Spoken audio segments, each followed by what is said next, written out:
Chapter 1. Introduction. Palermo.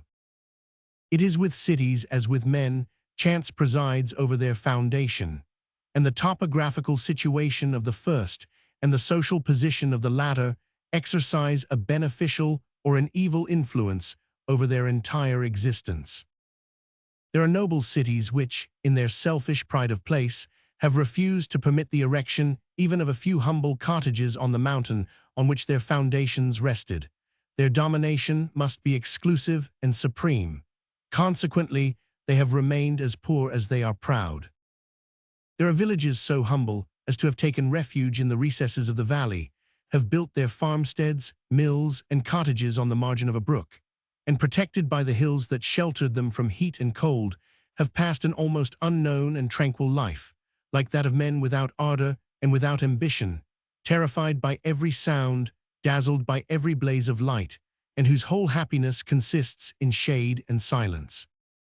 There are, again, others that have commenced their existence as paltry hamlets on the seashore, and which, by degrees, have seen sailing vessels succeed the simple boat, and noble ships the tiny bark, whose modest huts have given place to lordly palaces, while the gold of Potosi and the wealth of the Indies flow into their ample ports.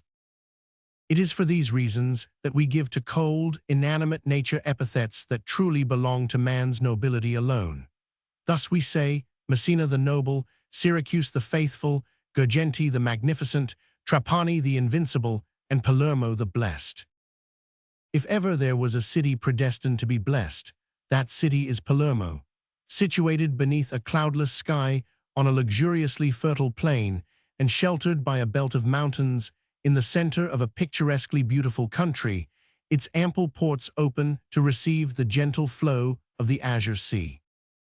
There is nothing more beautiful than the days at Palermo, except it be the nights, those eastern nights, so clear and balmy, in which the murmur of the sea, the rustling of the breeze, and the busy hum of the town seem like a universal concert of love, during which all created things, from the wave to the tree, from the tree to man himself, breathe a mysterious sigh. At times, however, the sea suddenly assumes a livid tint, the wind drops, the noise of the city is hushed. A few bloodied clouds travel rapidly from the south to the north. These clouds foretell the coming of the dread Sirocco, that scorching blast, born in the sands of Libya and carried to Europe by the southerly gales. Immediately everything animate droops and becomes oppressed and suffering, and the whole island feels as when Etna threatens. Animals and men alike seek shelter, and when they have found it, they crouch in breathless fear, for the blast has taken away all courage, paralyzed the strength, and deadened every faculty, and this lasts until a purer air from the Calabrian hills restores the strength and appears to renew their existence, and on the morrow all again is pleasure and mirth. It was the evening of the month of September, 1803, when the Sirocco had lasted throughout the entire day. But at sunset the sky became clear, the sea resumed its azure tint, and a few blasts of cool air blew over the Liparian archipelago. This atmospheric change had such an influence on all animated beings that they gradually revived from their state of torpor, and you might have imagined you were present at a second creation, the more so from the fact of Palermo being, as we have already said, a perfect Garden of Eden. Among all the daughters of Eve, who, in the paradise they inhabit, make love their principal occupation, there was one who will play a very important part in the course of this history. That we may direct the attention of our readers to her, and to the place in which she dwelt, let them leave Palermo by the San Giorgio gate along with us, leaving the castle of St. Mark on the right, and reaching the mole, they will follow the course of the seashore for some distance, and stop before the delightful villa of the Prince of Carini, the Viceroy of Sicily under Ferdinand IV, who had just returned from Naples to take up his abode in it. On the first floor of this elegant villa, in a chamber tapestried with azure blue silk, the ceiling of which was ornamented with fresco painting, a female, simply attired in a snow-white morning dress, was reclining on a sofa, her arms hung listlessly, her head was thrown back, and her hair disheveled.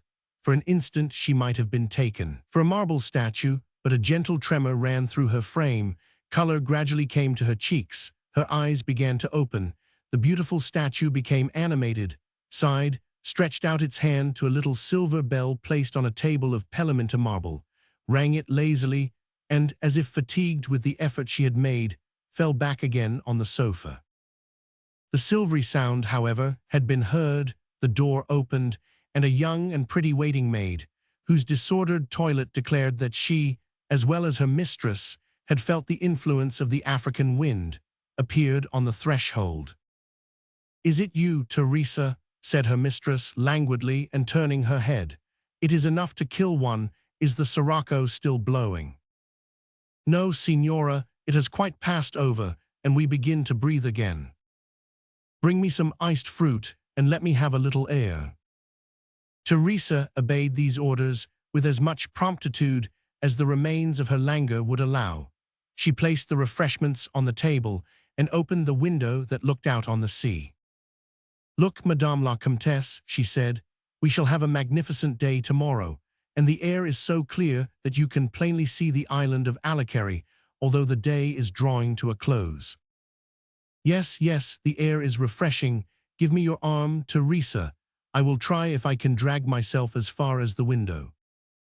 The attendant approached her mistress, who replaced on the table the refreshment her lips had scarcely touched, and, resting on Teresa's shoulder, walked languidly towards the balcony. "How this delightful breeze revives one," she observed, as she inhaled the evening air. "Bring me my chair, and open the other window that looks into the garden. That will do. Has the prince returned from Montreal?" "Not yet, my lady," replied Teresa. "So much the better. I would not have him see me in this wretched state, so pale and weak. I must look dreadfully." Madame la Comtesse never looked more beautiful than at this moment, and I am certain that in the whole city we see from this window there is not a woman who would not be jealous of your ladyship. Do you include the Marchioness of Rudini and the Princess of Butera?" "I accept no one," replied the attendant. "Ah, I see the prince has been bribing you to flatter me, Teresa."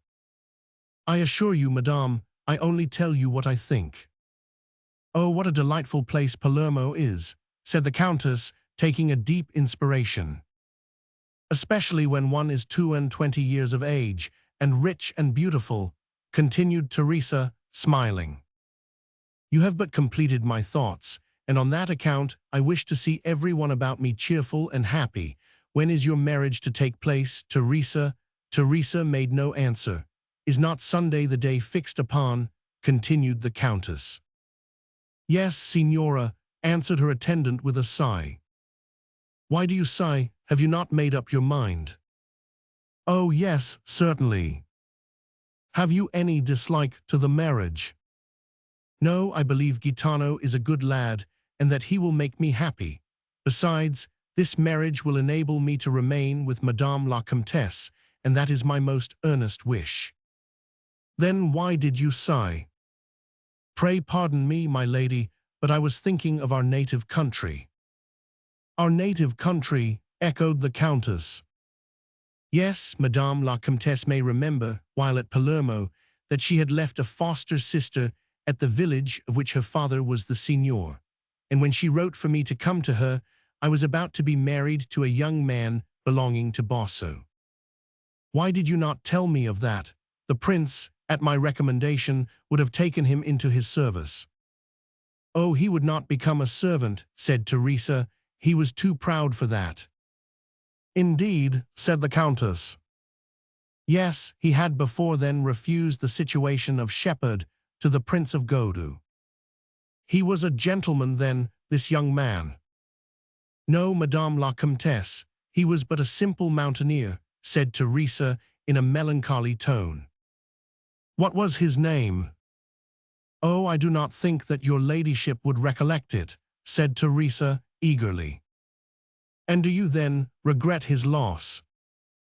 "I cannot tell. I only know that if I were to become his wife instead of Gaetano, I should be obliged to work for my living, and that would be a laborious task for me after leading so easy and pleasant a life under Madame la Comtesse." "And yet, Teresa, is it not true that people accuse me of pride and violence?" asked the Countess. "Madame is very good to me, that is all I can say," replied Teresa. "The nobles of Palermo say so, because the Counts of Castelnuovo were ennobled by Charles V, while the Ventimillas and the Partanas descend, as they pretend, from Tancred and Rogero. But that is not the reason the women hate me. They conceal their hatred under the cloak of disdain, and they neglect me because Rodolfo loves me, and they are jealous of the Viceroy's love. They do all they can to seduce him from me, but they will never succeed, for my beauty is greater than theirs. Carini tells me so every day, and so do you, storyteller. You have here a greater flatterer than either His Excellency or myself," said Teresa archly. "Who is that?" asked the Countess. "The Countess's mirror." "Foolish girl," said the Countess, with a gratified smile. "There, go and light the tapers of the Psyche." The attendant obeyed her mistress's orders. "Now shut that window and leave me. There will be sufficient air from the garden." Teresa obeyed and left the room. Scarcely did the Countess perceive that she was gone, than she seated herself before the Psyche and smiled as she looked at and admired herself in the glass. A wonderful creature was the Countess Emma, or rather Gemma, for from her very infancy her parents had added a G to her baptismal name, and on account of this addition she called herself Diamond. She was certainly wrong in confining her origin to the signature of Charles V, for in her slight and pliant form you might recognize an Ionian origin, in her black and expressive eyes a descendant of the Arabs, and in her fair and vermilion skin a daughter of Gaul. She could equally boast of her descent from an Athenian archon, a Saracen emir, and a Norman chieftain. She was one of those beauties that in the first instance were found in Sicily alone, at a later time in one town alone in the world, Arles, so that, instead of calling the artifices of the toilet to her assistance, as she intended in the first instance, Gemma found herself more charming in her partial dishabille. The glass, being placed before the window that was left open, reflected the sky from its surface, and Gemma, without intention or thought, wrapped herself up in a vague and delicious pleasure, counting in the glass the images of the stars as they each appeared in their turn, and giving them names as they successively appeared in the heavens. Suddenly it appeared as if a rising shadow placed itself before the stars, and that a face appeared behind her. She turned herself quickly round and beheld a man standing at the window. Gemma rose and opened her mouth with the intention of screaming for assistance, when the stranger, springing into the chamber, clasped his hands and said in supplicating accents, "In the name of heaven, do not call out, madame, for on my honor you have nothing to fear. I will do you no harm." Gemma fell back into her chair, and the apparition and words of the stranger were succeeded by a moment's silence, during which she had time to cast a rapid glance at the person who had introduced himself into her room in this extraordinary manner. He was a young man, some 25 or 26 years of age, and appeared to belong to the ranks of the people. He wore a Calabrian hat, round which a piece of velvet was tied, the ends of which fell loosely on his shoulders, a velvet vest with silver buttons, breeches of the same material, and ornamented in a similar manner round his waist. He wore a red silk belt with green fringe. Shoes and leather gaiters completed his costume, which appeared to have been selected to set off his fine figure to advantage. His features possessed a kind of savage beauty. His look was bold and proud, his beard black, his teeth sharp and white, and his nose aquiline. For a certainty, Gemma was not a whit the more easy by her examination, for the stranger, when he saw her stretch out her hand towards the table, as if to take hold of the silver bell, said, "Did you not hear me, madame?" giving his voice that gentle expression so peculiar to the Sicilian dialect. "I wish you no harm, far from it. If you will grant me the request I am about to make, I will adore you as if you were a Madonna. You are already as beautiful, be as good as one." "But what is it you require?" said Gemma, her voice still trembling, "and why did you come here in this manner and at such an hour?" "Had I requested the favor of an interview with one so noble, so rich, and so much loved by a man who is almost a king, is it probable that you would have granted it to me, so poor and unknown? Tell me, madame. But even if you had been so condescending, you might have delayed your answer, and I have no time to wait." "What then can I do for you?" said Gemma, recovering herself by degrees. "Everything, madame, for you hold in your hands my despair or my happiness, my death or my life." "I do not understand you. Explain yourself," faltered out the Countess. "You have," said the stranger, "a young woman from Basso in your service." "Teresa?" asked the Countess. "Yes, Teresa," replied the young man in trembling accents. "Now, this young woman is to be married to a valet de chambre of the Prince de Carini, and she is betrothed to me." "Ah, it is you, then," said the Countess. "Yes, it was I she was about to marry when she received your letter desiring her to come to you. She promised to remain faithful to me, to mention me to you, and if you refused her request, she pledged her word to return to me. I continued to expect her, but 3 years passed by, and yet I saw her not, and as she has not returned to me, I have come to seek her. On my arrival I learnt all, and then I thought I would throw myself on my knees before you and ask Teresa of you." "Teresa is a girl I am partial to," said the Countess, "and I do not wish her to leave me. Gitano is the prince's valet de chambre, and by marrying him she will still remain near me." "If that is one of the conditions, I will enter the prince's service," said the young man, evidently suppressing his feelings. "But Teresa told me you would not enter into service." "That is true," replied the stranger, "but if it is necessary, I will make any sacrifice for her. Only, if it were possible, I would be one of the huntsmen rather than a domestic servant." "Well," said the Countess, "I will speak of it to the prince, and if he consents—" "The prince will do all that you wish, madame," interrupted the young man. "You do not ask, you order, I know that well." "But what guarantee have I for your good conduct?" asked the Countess. "My eternal gratitude, madame," said the young man. "Still I must know who you are," said the Countess. "I am a man," said the stranger, "whom you can make miserable or happy, that is the sum of all." "The prince will ask me your name," said the Countess. "What is my name to him?" asked the stranger. "Is he acquainted with it? Has the name of a poor peasant of Basso ever reached the prince's ears?" "But I belong to the same country as yourself," said the Countess. "My father was Count of Castelnuovo and lived in a little fortress a quarter of a league from the village."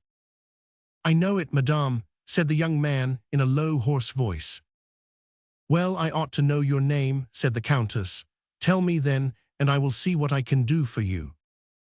"Believe me, Madame la Comtesse," said the stranger, "it would be better for you to remain ignorant of it. What does my name signify?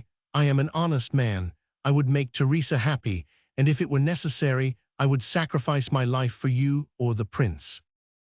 "Your obstinacy is very strange," said the Countess, "and I have a greater desire to know your name than ever, for when I asked Teresa what it was, she, like you, refused to tell me. In the meantime, I warn you that I will not consent to your wishes except on that condition." "You wish to know it then, madame?" "I insist upon it," said the Countess. "For the last time," said the stranger, "I beg, I implore you not to insist upon it."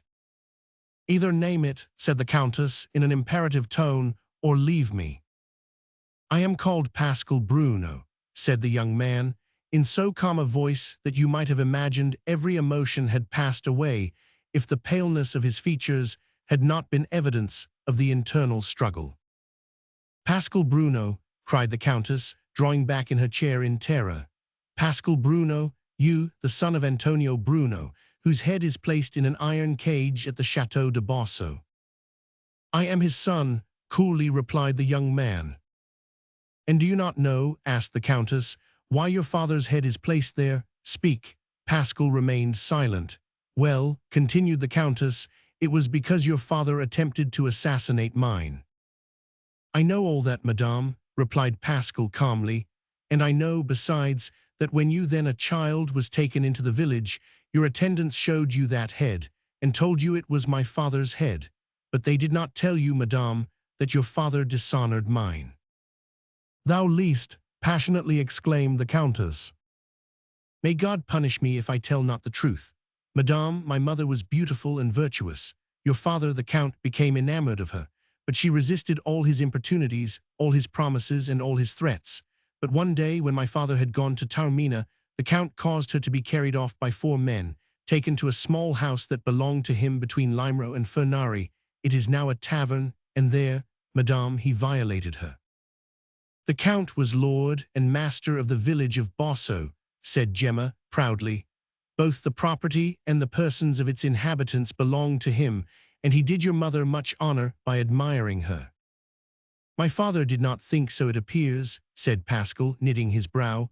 That perhaps was because he was born at Stilla, on the lands of the Prince de Moncada Paterno, and on that account he struck the Count.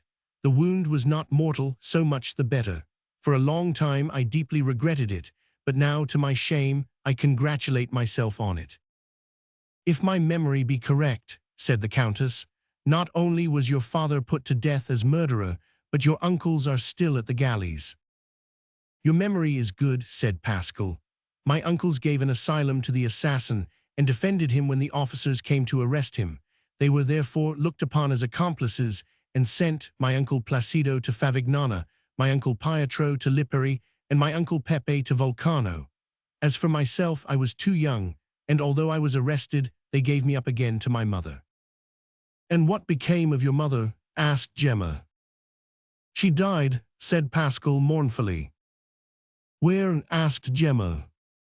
In the mountains between Pizzo di Godu and Nisi, replied Pascal.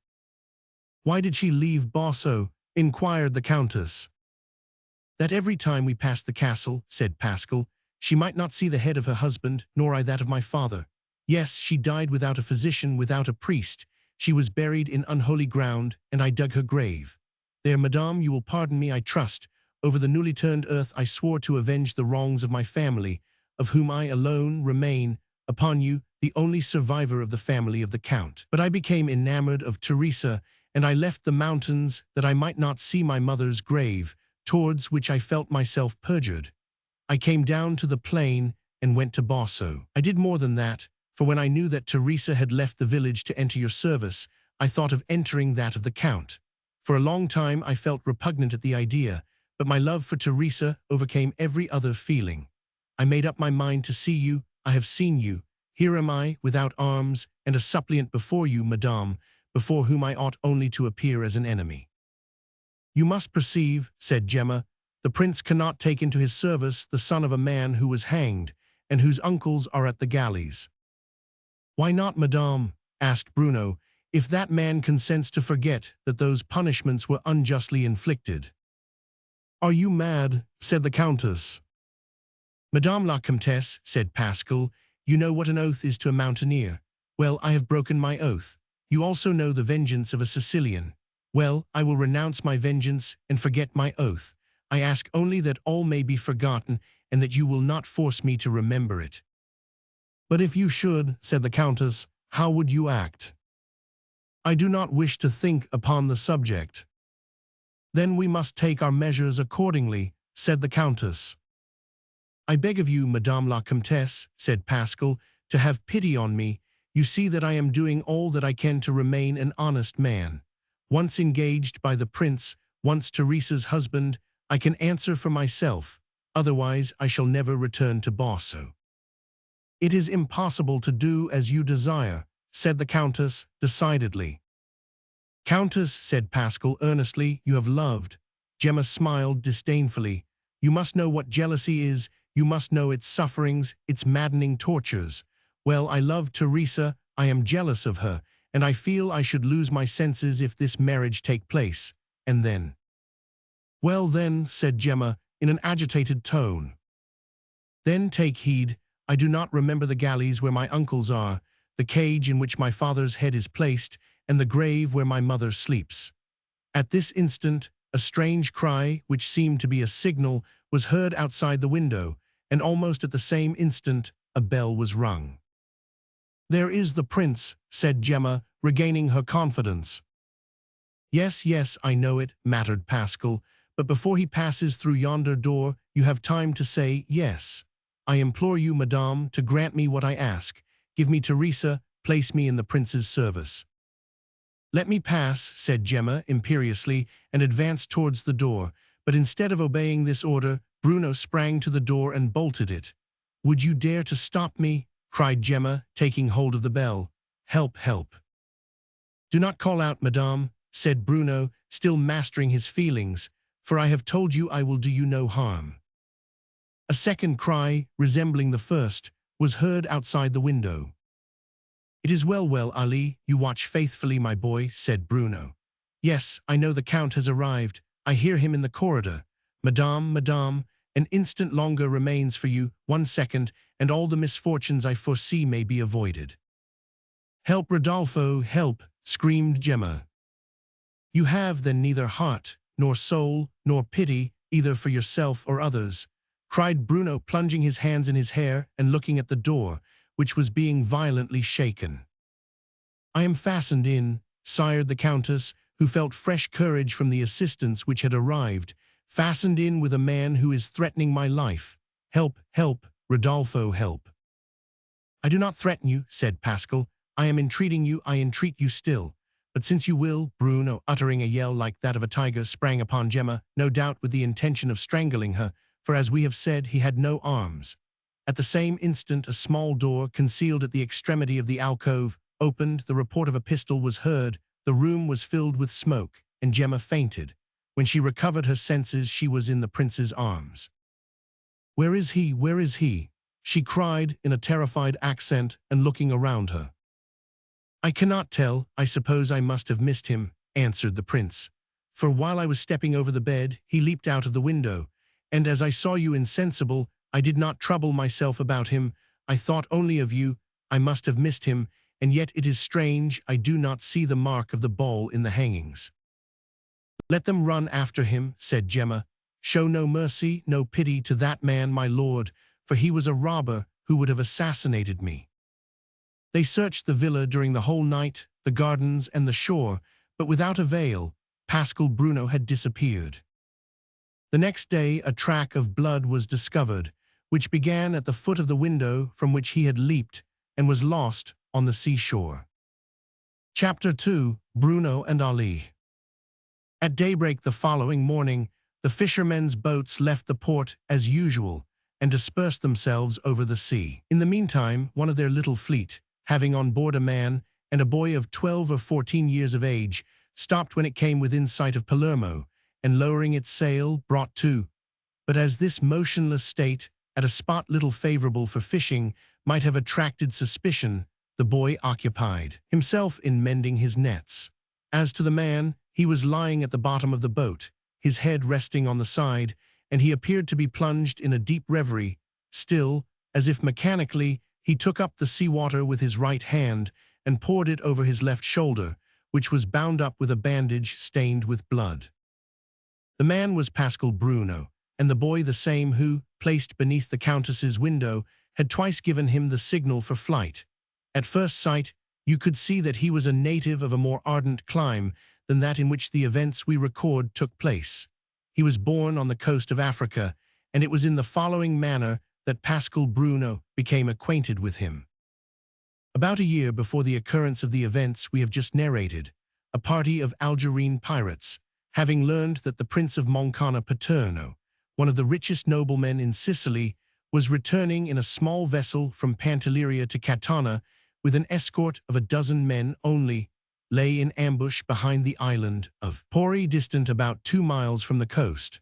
The prince's vessel, as the pirates had foreseen, passed between the island and the shore, but the instant it entered the narrow strait, the pirates left the creek in which they had been concealed with 3 vessels and rowed forward to attack their expected prize, the prince. The latter, however, immediately perceiving the imminence of his danger, ordered his crew to turn the boat's head towards the shore and run her aground on the beach at Fiorella. They did not succeed in reaching the point desired, but the place where the boat grounded had only about 3 feet of water, and the pirates were close upon them. The prince and his followers leaped into the sea, holding their arms above their heads, trusting to be able to reach a village they saw at some half a league distance without being obliged to employ them. But they had scarcely disembarked when another party of the pirates who, having foreseen this maneuver, had rowed one of the boats as high as Buffet d'One, issued from the reeds through which the river flowed, and cut off the retreat of the prince. The attack immediately began, but while the followers of the prince were engaged with the first party, the second came up, and all resistance becoming evidently useless, the prince surrendered, asking for his life, and promising to ransom himself and all his followers. Immediately after the prisoners had laid down their arms, a party of countrymen was seen approaching, armed with muskets and pitchforks, and the pirates, having made themselves masters of the prince's person, the only object they had in view, did not think it worth while waiting for the arrival of the countrymen, but took to their boats in such haste as to leave behind them 3 of their men, whom they believed were either dead or mortally wounded. Among those who had hastened to the scene of conflict was Pascal Bruno, whose wandering life led him sometimes to one place and sometimes to another, his disturbed mind leading him into every kind of adventurous enterprise. When the countrymen reached the beach where the struggle had taken place, they found one of the Prince of Paterno's domestics dead, another slightly wounded in the thigh, and 3 of the pirates bathed in their blood, but still breathing. 2 blows from the butt end of a musket soon made an end of 2 of the number, and a pistol ball was about to send the 3rd to join his comrades, when Bruno, perceiving it was a boy, turned the arm that held the pistol on one side, and declared that he would take the wounded lad under his own protection. There were a few remonstrances against this ill-timed pity, as it was called, but when Bruno had said a thing, he maintained what he had said. Accordingly, he cocked his carbine and declared that he would blow out the brains of the first man who should approach his protégé, and as they knew him to be a man who would not hesitate an instant in putting his threat into execution, they allowed him to take the boy in his arms and go off with him. Bruno proceeded to the shore and entered the boat in which he performed his adventurous excursions, whose qualities he knew so well that it seemed to obey him like a well-tutored horse, and spreading his sail, he steered towards Cape Aliga Grande. As soon as he saw that the boat was in the right course, and that it no longer needed a steersman, he attended to the wounded boy, who was still insensible. He took off the white bournouse in which he was dressed, loosened the belt to which his yataghan was still attached, and perceived by the rays of the setting sun the situation of the wound. Upon examination, he discovered that a musket ball had entered between the right hip and the false ribs and gone out near the spine. The wound was dangerous, but it was not mortal. The evening breeze and the cool sensation produced by the seawater with which Bruno washed the wound recalled the boy to his senses, and he uttered a few words in a foreign language, but without opening his eyes. Bruno, however, knowing that a wound caused by firearms produced a burning thirst, guessed that he was asking for drink, and he placed a bottle of water to his lips. The boy drank greedily, uttered a few inarticulate sounds, and fell back in a fainting fit. Pascal laid him down as gently as he could at the bottom of the boat, and uncovering the wound, he continued, unceasingly, to apply to it his handkerchief dipped in the sea, a remedy considered infallible in the case of wounds by every seafaring man in the Mediterranean. At length our navigators found themselves at the mouth of the Ragusa, and the wind setting in from the African coast. Pascal, with little difficulty, directed his bark into the stream, and leaving Modica to the right, he passed the bridge that is thrown across the high road from Nodo to Chiaramonte. He went about half a league further, but there the river became no longer navigable. He drew his boat up among the shrubs that grew by the side of the stream, and taking the boy in his arms, he carried him inland. He soon reached the entrance to a valley, into which he descended, and presently came to a spot where the mountain was perpendicular, the smoother side of which was pierced in various places. For in this valley were to be seen the remains of the habitations of the dwellers in caves, the first occupants of the country, and who were afterwards civilized by the Greeks. Bruno entered one of these caverns, which communicated by means of a few steps with an upper story, to which the air was admitted through a small square hole that answered the purpose of a window.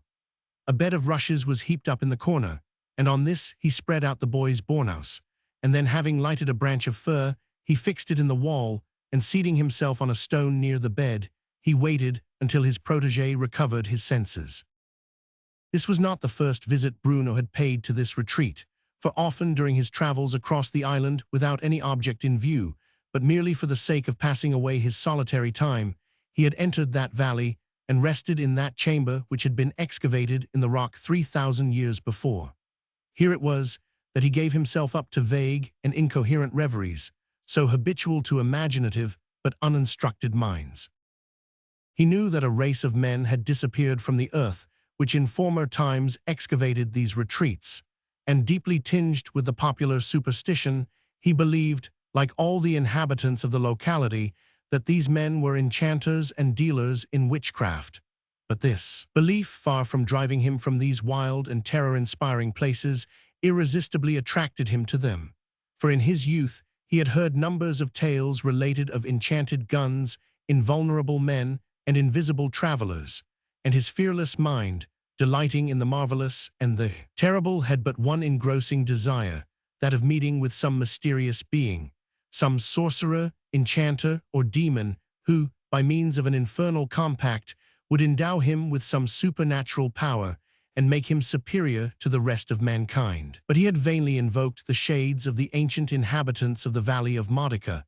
No supernatural appearances had visited him, and Pascal Bruno remained, to his great regret, a man like other men, with the exception of a degree of strength and skill for which no other mountaineer could be compared with him. Bruno had been wholly absorbed in one of these visionary reveries for nearly an hour beside the bed of the wounded lad, when the latter awoke from a species of lethargy into which he had been plunged, opened his eyes, looked round him with a wandering gaze, and at last fixed his eyes upon the man who had saved him, but unconscious whether he saw in him a friend or an enemy. During this examination, and by an indefinite instinct of self-defense, he put his hand to his waist in search of his faithful yataghan, but not finding it there, he heaved a deep sigh and again closed his eyes. "Are you in pain?" said Bruno to him, making use of the lingua franca, a language so well understood on the coast of the Mediterranean, from Marseille to Alexandria, from Constantinople to Algiers, and by means of which you may travel over the whole of the Old World. "Who are you?" asked the boy. "A friend," replied Pascal. "I am not a prisoner then," said the boy. "No," answered Pascal. "Then how came I here?" asked the boy. Pascal told him all that had happened, to which the boy listened attentively, and when he had finished his tale, he fixed his eyes gratefully upon Pascal and said, "Then, since you have saved my life, you will be a father to me."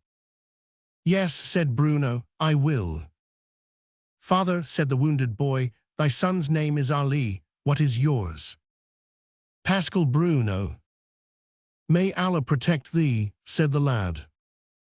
"Are you in want of anything?" asked Bruno. "Yes, water," said the boy. "I am thirsty." Pascal took up an earthen vessel concealed in a hole in the rock, and went to a spring that flowed near the cave. On going up again, he cast his eyes on the boy's yataghan, which he had made no attempt to draw nearer to him. Ali greedily seized the cup and drank off the water at a draught. "May Allah grant you as many happy years as there were drops of water in this cup," said the boy as he gave it back to Pascal. "You are a good creature," murmured Bruno. "Make haste and get well, and you shall, if you wish, go back to Africa." The boy recovered from his wound, but continued to remain in Sicily, for he became so much attached to Bruno that he would not leave him. Since that time, he had always remained with him, accompanying him in his hunting excursions over the mountains, assisting him in the management of his boat, and ready to sacrifice his life at a sign from the man he called his father. On the previous evening, he had accompanied Pascal to the villa of the Prince de Carini and waited for him beneath the windows during the interview with Gemma, and he it was who had twice given the signal of alarm, the first time when the prince rang the bell at the gate, and again when he entered the chateau. He was just about to climb into the window to render Bruno assistance when the latter sprang out. He followed him in his flight, and when they reached the shore, they both of them got into their boat, which was awaiting them, and as they could not have put to sea in the evening without creating suspicion, they were content to remain among the fishing boats that waited for the break of day, in order that they might put to sea. During the night, Ali, in his turn, returned to Pascal the attentions he had received under similar circumstances. For the Prince of Carini had taken a good aim, and the ball he had vainly searched for in the hangings had almost passed through Bruno's shoulder, so that Ali had but to make a slight incision with his yataghan to extract it from the side opposite to that at which it entered. All this took place without the interference of Bruno, who appeared scarcely to pay any attention to the circumstance, and the only care he bestowed on his wound was, as we have already said, to moisten it from time to time with sea-water, while the boy appeared to be busy mending his nets. "Father," said Ali, suddenly interrupting himself in his pretended occupation, "look towards the shore." "Well, what is it?" said Pascal. "A number of people," replied Ali. "Where?" asked Pascal. "Yonder on the road leading to the church," replied Ali. In fact, a considerable crowd of people were passing along the winding road that led to the church. Bruno saw that it was a marriage procession on its way to the chapel of St. Rosalie. "Direct the boat's head to the shore and row quickly," he cried, starting up and standing in the boat. The boy obeyed, seized the oars, and the little vessel seemed to fly over the surface of the sea. The nearer they approached the shore, the more terrible the features of Bruno became. At length, when they were within half a mile of the land, he cried out, in an accent of deep despair, "It is Teresa. They have hurried on the ceremony. They would not wait until Sunday for fear I should have carried her off. God knows, I have done all in my power to bring this affair to a happy conclusion, but they would not have it, so woe betide them." At these words, Bruno, assisted by Ali, hoisted the sail of his little bark, which, doubling Mount Pellegrino, disappeared at the end of 2 hours behind Cape Gallo. Chapter 3. The Fatal Bridal. Pascal was not deceived in his conjectures. The Countess, afraid of some attempt on the part of Bruno, had hurried on the marriage 3 days before the appointed time without informing Teresa of her interview with her old lover, and the young people had selected the chapel of St. Rosalie, the patroness of Palermo, for the celebration of the ceremony. This was another of the characteristics of Palermo, that city of love. It had placed itself under the protection of a young and pretty saint. Thus, St. Rosalie was at Palermo what St. Januarius is at Naples, the omnipotent distributor of the blessings of heaven, but superior to St. Januarius, as she was of a royal French race, being descended from Charlemagne.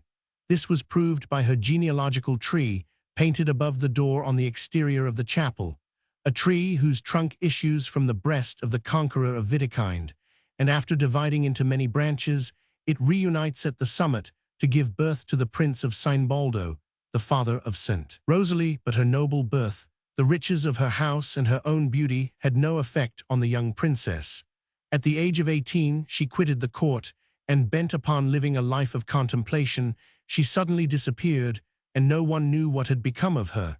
It was only after her death that she was found, as beautiful and perfect as if she still lived, in the grotto in which she had taken up her abode, and in the attitude in which she had fallen asleep. In after times, a chapel was erected over this grotto, and in this chapel Teresa and Gaetano were married. The ceremony having concluded, the marriage procession returned to Palermo, where vehicles were in readiness to take the guests to the village of Carini, the princely fief from which Rodolfo took his title. There, by the care of the Countess, a magnificent repast was prepared. The country people in the neighborhood had been invited, and they had flocked to the feast from 4 or 5 leagues round. The tables were arranged on an esplanade, shaded by the foliage of green oaks and parasol-like firs, perfumed by orange and lemon trees, and surrounded by hedges of pomegranate and Indian fig trees, a double blessing bestowed by Providence, who, providing for the hunger and thirst of the poor, has planted these fruitful trees, like so much manna, over the whole surface of Sicily. This esplanade was reached by a road, the sides of which were planted with aloes, whose giant blossoms, seen from a distance, resembled the lances of Arab horsemen, while to the south the view was bounded by the palace. Above the terrace, from which the chain of mountains rises that separate the island into 3 parts, the eastern, northern, and western, at the extremity of these 3 valleys, The magnificent Sicilian Sea was seen in 3 places, and by its varying tints, it might have been taken for 3 distinct oceans. For, on account of the varied light produced by the sun just beginning to disappear in the horizon, on the side of Palermo it was an azure blue. Round the Isoladet dawn it rolled its silvery waves, while it fell in golden streams against the rocks of St. Vito. When the dessert was served, and while the guests were at the height of their joy, the gates of the chateau opened, and Gemma, leaning on the prince's arm, preceded by 2 servants carrying torches, and followed by a host of attendants, came down the marble staircase of the villa and went up to the esplanade.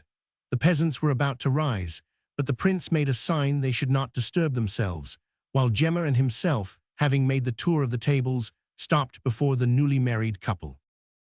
Then a domestic held out a golden cup, which Gaetano filled with Syracuse wine. The domestic then offered the cup to Gemma, and she uttered a prayer for the happiness of the bride and bridegroom, touched the wine with her beauteous lips, and offered it to the prince, who emptied it at a draught, and pouring into it a purseful of golden ducats, desired it to be given to Teresa, for whom it was a wedding gift. At the same instant loud cries of "Long live the Prince of Carini, long live the Countess of Castelnuovo," were heard, and at this moment the esplanade became illuminated as if by magic, and the noble visitors retired, leaving behind them, like a celestial vision, happiness and light. They had scarcely re-entered the castle along with their suite before the music struck up, and the younger guests, leaving the table, proceeded to the place prepared for the dance. According to custom, Gaetano was about to open the ball with his bride, and for that purpose was advancing towards her, when a stranger who had entered by the Aloe Walk appeared on the esplanade. It was Pascal Bruno, in the Calabrian costume we have already described, excepting that he had a pair of pistols and a dagger at his girdle, and that his jacket, which was thrown over his right shoulder like that of a hussar, exposed his shirt, stained with blood. Teresa was the first who noticed him. She screamed, and fixing her terrified eyes upon him, remained pale and erect, as if she had seen a spectre. Everyone turned towards the newcomer, and all were silent, anticipating some dreadful event. Pascal Bruno went straight up to Teresa, and stopping before her, he folded his arms and looked fixedly at her. "Is it you, Pascal?" stammered Teresa. "Yes, it is I," said Bruno in a hoarse voice. "I heard at Bosso, where I was waiting for you, that you were about to be married at Carini, and I have come in time, I hope, to dance the first tarantella with you." "It is the right of the bridegroom," observed Gaetano, going up to him and interfering. "It is the right of the lover," replied Bruno. "Come, Teresa, I think it is the least you can do for me." "Teresa is my wife," exclaimed Gaetano, extending his arm towards her. "She is my betrothed," cried Pascal, taking her by the hand. "Help, help!" exclaimed Teresa. Gaetano seized Pascal by the collar, but at the same instant he uttered a loud cry and fell. Pascal's dagger was buried in his chest up to the hilt.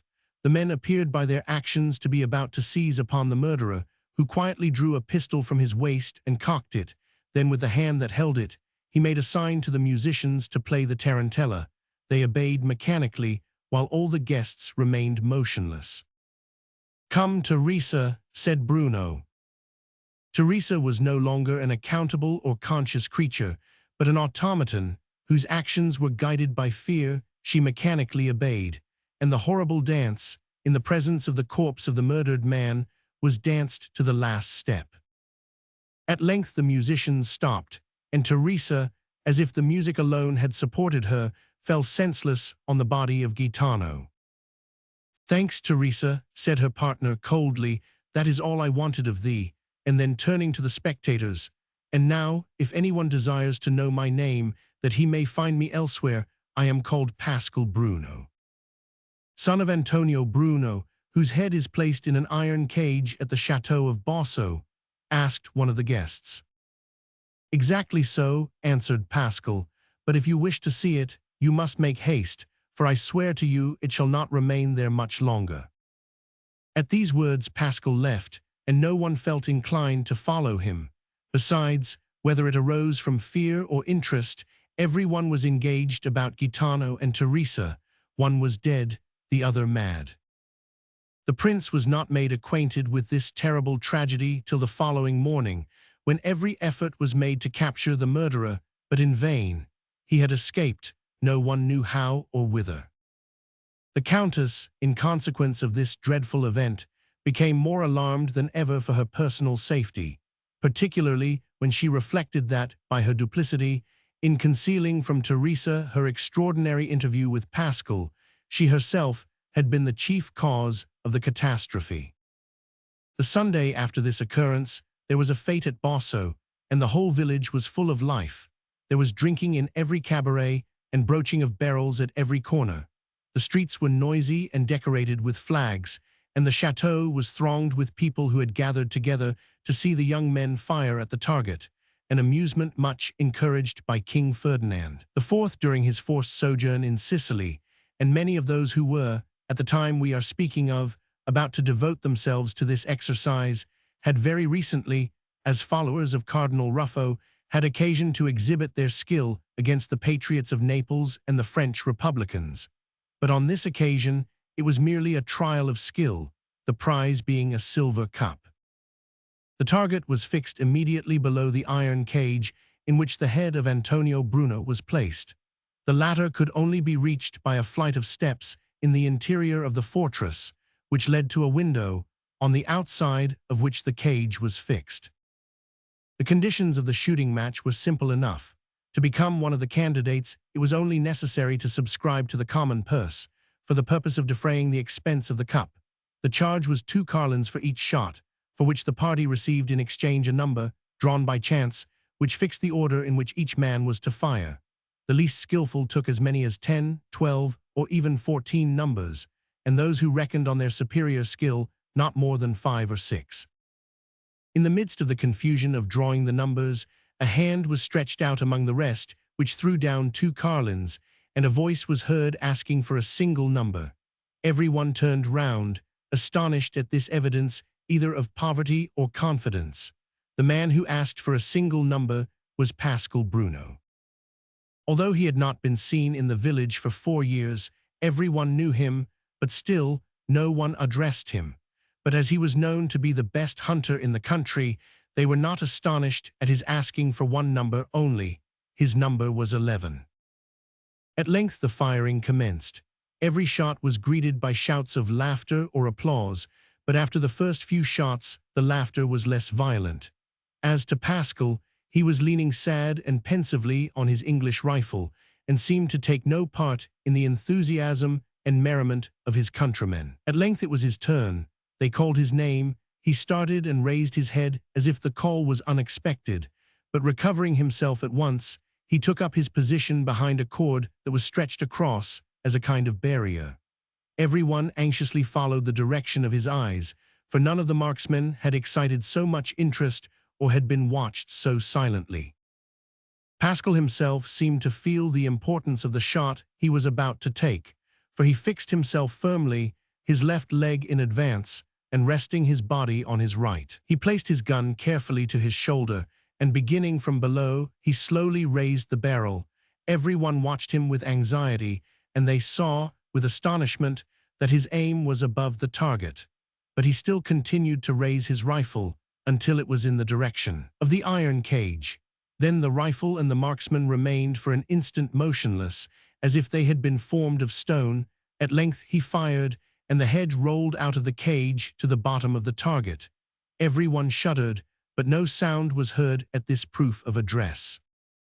In the midst of this silence, Pascal Bruno walked coolly up to the target, picked up his father's head, and without uttering a word or looking once behind him, he took the cross road that led to the mountains. The spectators saw Bruno depart without attempting to stop or follow him. In fact, they commiserated the fate of Antonio Bruno, who was much respected by his fellow villagers, and appreciated this act of filial affection in the son. Chapter 4: The Prince and the Bandit.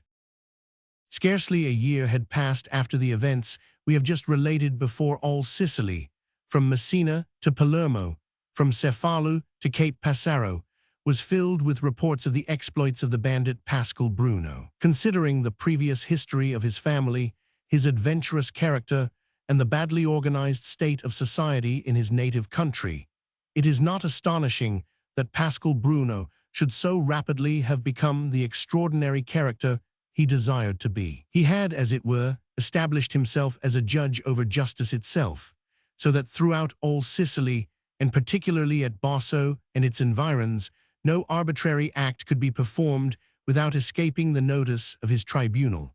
And as most of his judgments affected the powerful only, the weak were almost always on his side.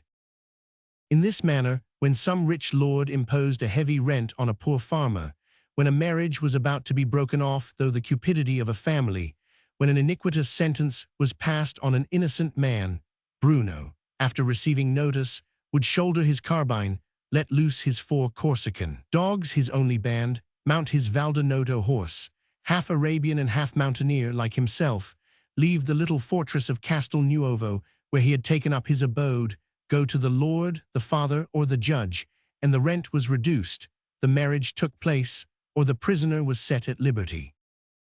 From this, it may be very well understood that all those men to whom he had thus been a benefactor would pay for the benefits they had received by devotion to his interests, and that every attempt made to capture him would be sure to fail, through the grateful watchfulness of the peasants, who warned him by signals agreed on beforehand of the dangers that threatened him. Then, again, the most strange tales were told of him by everybody, for the simpler men's minds are, the fonder they are of believing the marvelous. They said that on a stormy night, when the whole island trembled, Pascal Bruno entered into a compact with a sorceress, by which he obtained from her, giving his soul in exchange, the gift of being invisible, and the faculty of transporting himself in an instant from one end of the island to the other, as well as being rendered invulnerable, either by lead, iron, or fire. The bargain, they said, was to stand good for 3 years, Bruno having only signed it for the purpose of accomplishing an act of vengeance, for which purpose this term, short as it was, would be sufficient.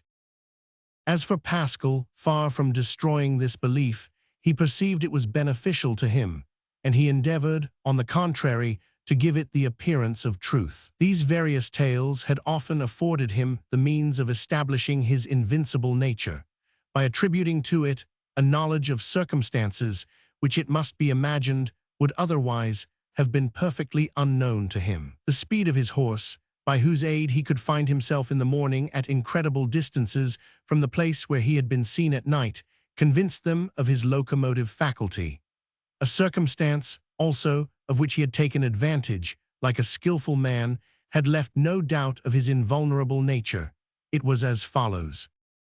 The murder of Gaetano had produced a great sensation. The Prince of Carini had given orders to all the commanders of companies to endeavor to arrest the assassin, who, however, led those who followed him a long chase through his audacity and cunning.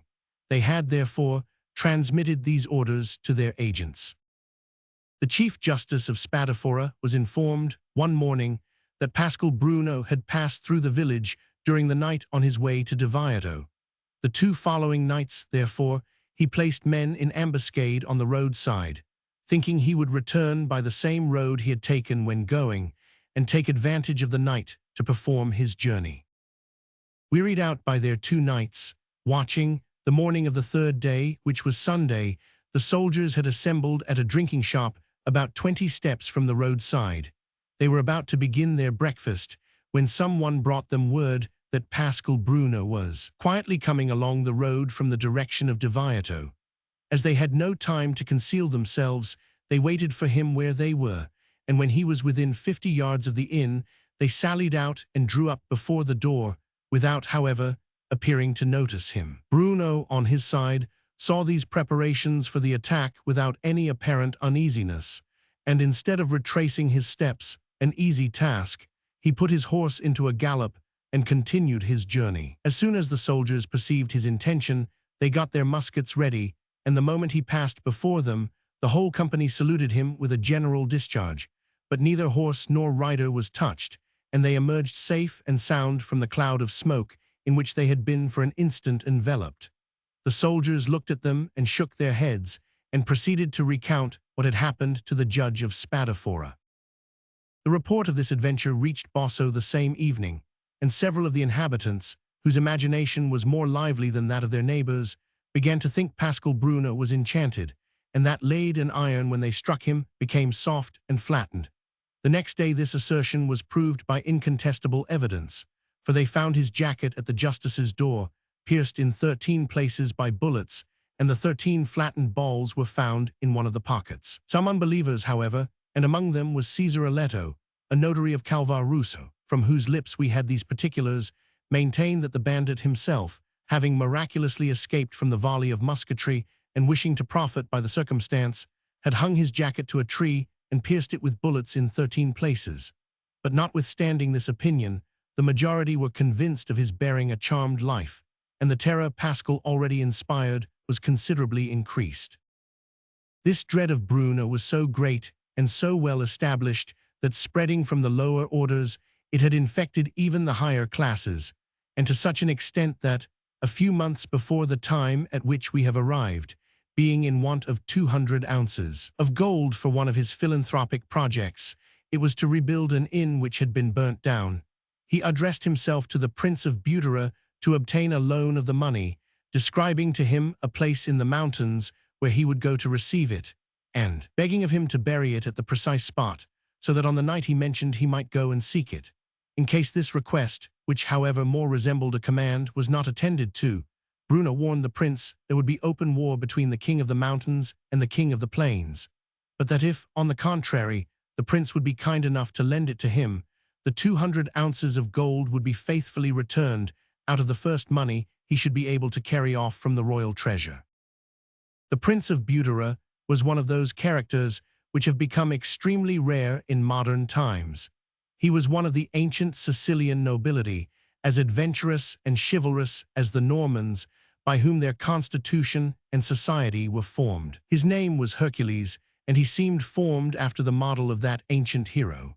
He could knock down a restive horse with a blow of his fist, break a bar of iron half an inch thick on his knee, and bend a piaster with his finger.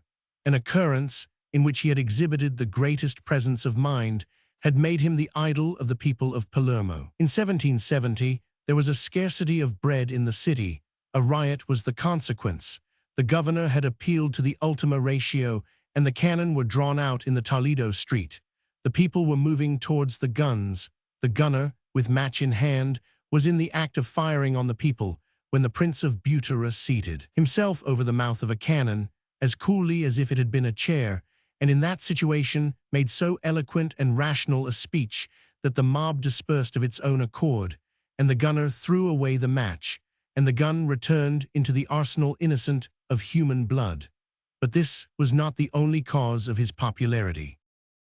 He was in the habit every morning of walking on his terrace, which overlooked the Place de la Marine, and as the gates of his palace were open to everybody, at daybreak he always found a number of poor people assembled. On that account, he constantly wore a huge buckskin waistcoat, whose immense pockets were filled every morning by his servant with carlins and half-carlins, all of which, to the very last piece, disappeared during his walk, and that with words and actions that belonged to himself alone, so that he always seemed as if he was about to knock down those on whom he was bestowing charity. "Your Excellency," said a poor woman, surrounded by her family, "have pity on a poor mother with 5 children." "An excellent reason," replied the prince in an angry tone. "Am I their father?" And shaking his fist in her face, he dropped a handful of money into her apron. "My lord prince," said another, "I am without food." "You fool," replied the prince, giving him a cuff, and at the same time enough to procure him food for a week. "Do I make bread? Why do you not go to the baker's?" On this account, whenever the prince passed along the street, every head was uncovered, and if he had said the word, he might have been made king of Sicily, but that idea never entered his head, and so he remained Prince of Butera. This liberality of his, however, met with a reprover, and that within the walls of the prince's palace, and this reprover was his majordomo. It is clear that a man with a character like that we have endeavored to trace must necessarily keep a splendid table. In fact, he kept in every sense of the word open house, so that every day he had from 25 to 30 guests at the least to dine with him. Among these, 7 or 8 were perfect strangers to him, while, on the other hand, there were others who seated themselves as regularly as boarders at a table d'hôte. Among these last, there was a certain Captain Altavilla, who had gained his epaulettes by following Cardinal Ruffo from Palermo to Naples, and who returned from Naples to Palermo with a pension of 1,000 ducats. Unfortunately, the captain was somewhat of a gambler, and this would have caused his pension to be insufficient for his wants if he had not discovered 2 plans by means of which his quarterly pay had become the least important part of his revenue. The first of these plans, and one, as I have already said, that was open to all the world, was to dine every day with the prince, and the second was, every day, with the most scrupulous regularity, to put the silver cover of the plate off which he had dined into his pocket. The manoeuvre continued for some time before this daily abstraction was noticed, but well furnished as the plate chests of the prince might be, they began to exhibit certain vacant spaces. The suspicions of the majordomo immediately fell on the follower of Cardinal Ruffo. He, therefore, carefully watched him, and after 2 or 3 days his suspicions were changed into certainty. He immediately informed the prince of the discovery he had made, who reflected for an instant, and then answered that so long as the captain merely took his own cover he should take no notice, but that if he put his neighbors into his pocket, why then he would consider how he would act. In consequence of this, Captain Altavilla continued to be one of the most regular guests of His Excellency Prince Hercules de Butera. The prince was at Castrogiovanni, where he had a villa, when Bruno's letter was brought to him. He read it and asked if the messenger was waiting for an answer. He was told no, and immediately he put the letter into his pocket with as much sang-froid as if it had merely been on some trivial subject. The night fixed upon by Bruno had arrived. The spot he had indicated in his letter was on the southern ridge of Mount Etna, near one of the numerous extinct volcanoes that were indebted for their existence of a day to its eternal fires, an existence, nevertheless, sufficient for the destruction of cities. The volcano in question was called Monte Baldo, for each of these terrible hills received a name at the time it was raised up from the earth. 10 minutes' walk from its base, a colossal and isolated tree arose, called the chestnut of 100 horses, because around its trunk, the circumference of which is equal to 178 feet, and beneath its foliage, which of itself forms a forest, 100 horsemen and their steeds can take shelter. It was at the root of this tree Bruno was to seek the money he wished to borrow of the prince. Consequently, about 11 o'clock in the evening he left Centorbai, and towards midnight he began to discern by the light of the moon the gigantic tree and the small house built between its stems in which its immense produce is harvested. As he drew near, Pascal thought he could distinguish a shadow cast upon one of the 5 trunks which arose from the same root. Soon afterwards the shade appeared a reality. The bandit stopped, cocked his carbine, and cried, "Who goes there?" "A man, to be sure," exclaimed a powerful voice. "Why, zounds, you did not expect the money could come alone." "No, certainly not," said Bruno, "but I did not think the man who brought it would have been bold enough to wait for my coming." "Then you are not acquainted with Prince Hercules de Butera, that is all." "How yourself, my lord?" said Bruno, throwing his carbine over his shoulder and advancing hat in hand to the prince. "Yes, it is I, you rogue," replied the prince. "I, who thought a bandit might be in want of money the same as any other man, and I did not wish to refuse my purse even to a bandit, only I took the fancy of bringing it myself for fear he should imagine I was afraid of him." "Your Excellency is worthy of your high reputation," said Bruno. "And you, are you deserving of yours?" asked the prince. "It depends upon how I have been spoken of to your Excellency," said Bruno, "for I have more than one reputation." "Good," continued the prince. "I see you are not deficient in ability or resolution. I admire brave men. Let me meet with them where I will. Listen to me. Will you change your Calabrian dress for the uniform of a captain and fight against the French? I will raise a company for you on my own estates, and purchase your epaulets." "Thank you, my lord, thank you," said Bruno. "Your offer is like that of a magnificent prince, but I have a certain act of vengeance to accomplish that will keep me for some time longer in Sicily. After that we shall see." "Well," said the prince, "you are free, but believe me, you had better accept my offer." "I cannot, your excellency," said Bruno. "Well then," said the prince, "here is the money you asked for. Go to the devil with it, and take care you don't get yourself hanged on the gibbet opposite my door on the Place de la Marine." Bruno balanced the purse in his hand. "It seems to me that the purse is very heavy, my lord," said he. "That is because I did not wish a fellow like you should be able to brag that he had fixed a limit to the liberality of the Prince of Butera. So, instead of the 200 ounces of gold you asked for, I have put 300 in the purse. Whatever sum you have been pleased to bring, my lord, it shall be faithfully returned to you," said Bruno. "I give, I never lend," said the prince. "And I borrow or I steal, I never beg," replied Bruno. "Take back your purse, my lord. I shall address myself to Prince Ventimille or to Prince de la Catolica." "Well, let it be so," said the prince. "I never met with a more capricious bandit. 4 rascals like you would drive me mad, so I shall leave. Farewell." "Adieu, my lord," said Bruno, "and may St. Rosalie protect you." The prince departed, with his hands in the pockets of his buckskin waistcoat and whistling a favorite air.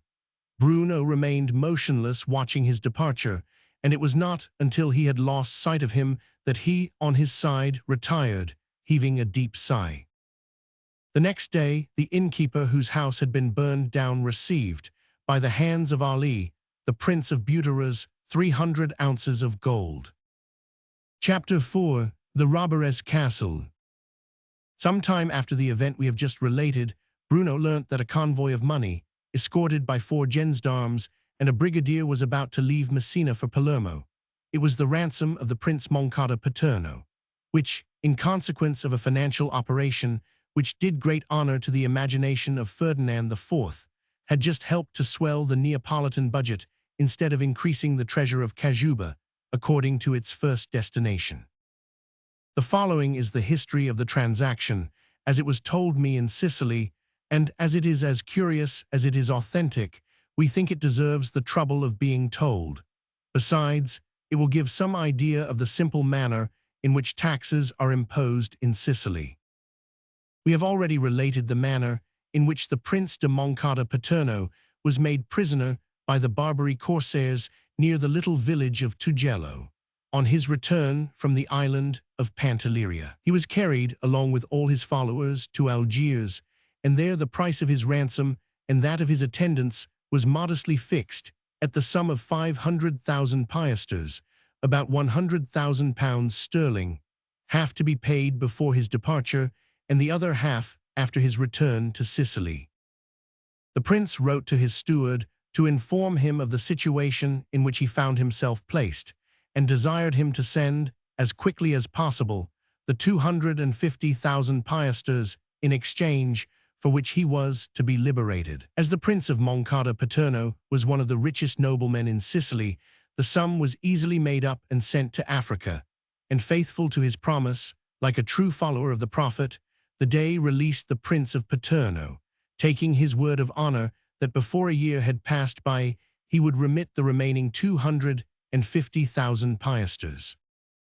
The prince returned to Sicily and endeavored to collect the sum necessary for the second installment of his ransom in his own principality, when an order came from Ferdinand Roman IV, who, seeing that he was at war with the Regency, had no wish that his subjects should enrich his enemies. He therefore opposed the proceedings of the prince and ordered the 250,000 piasters in question to be paid into the treasury at Messina.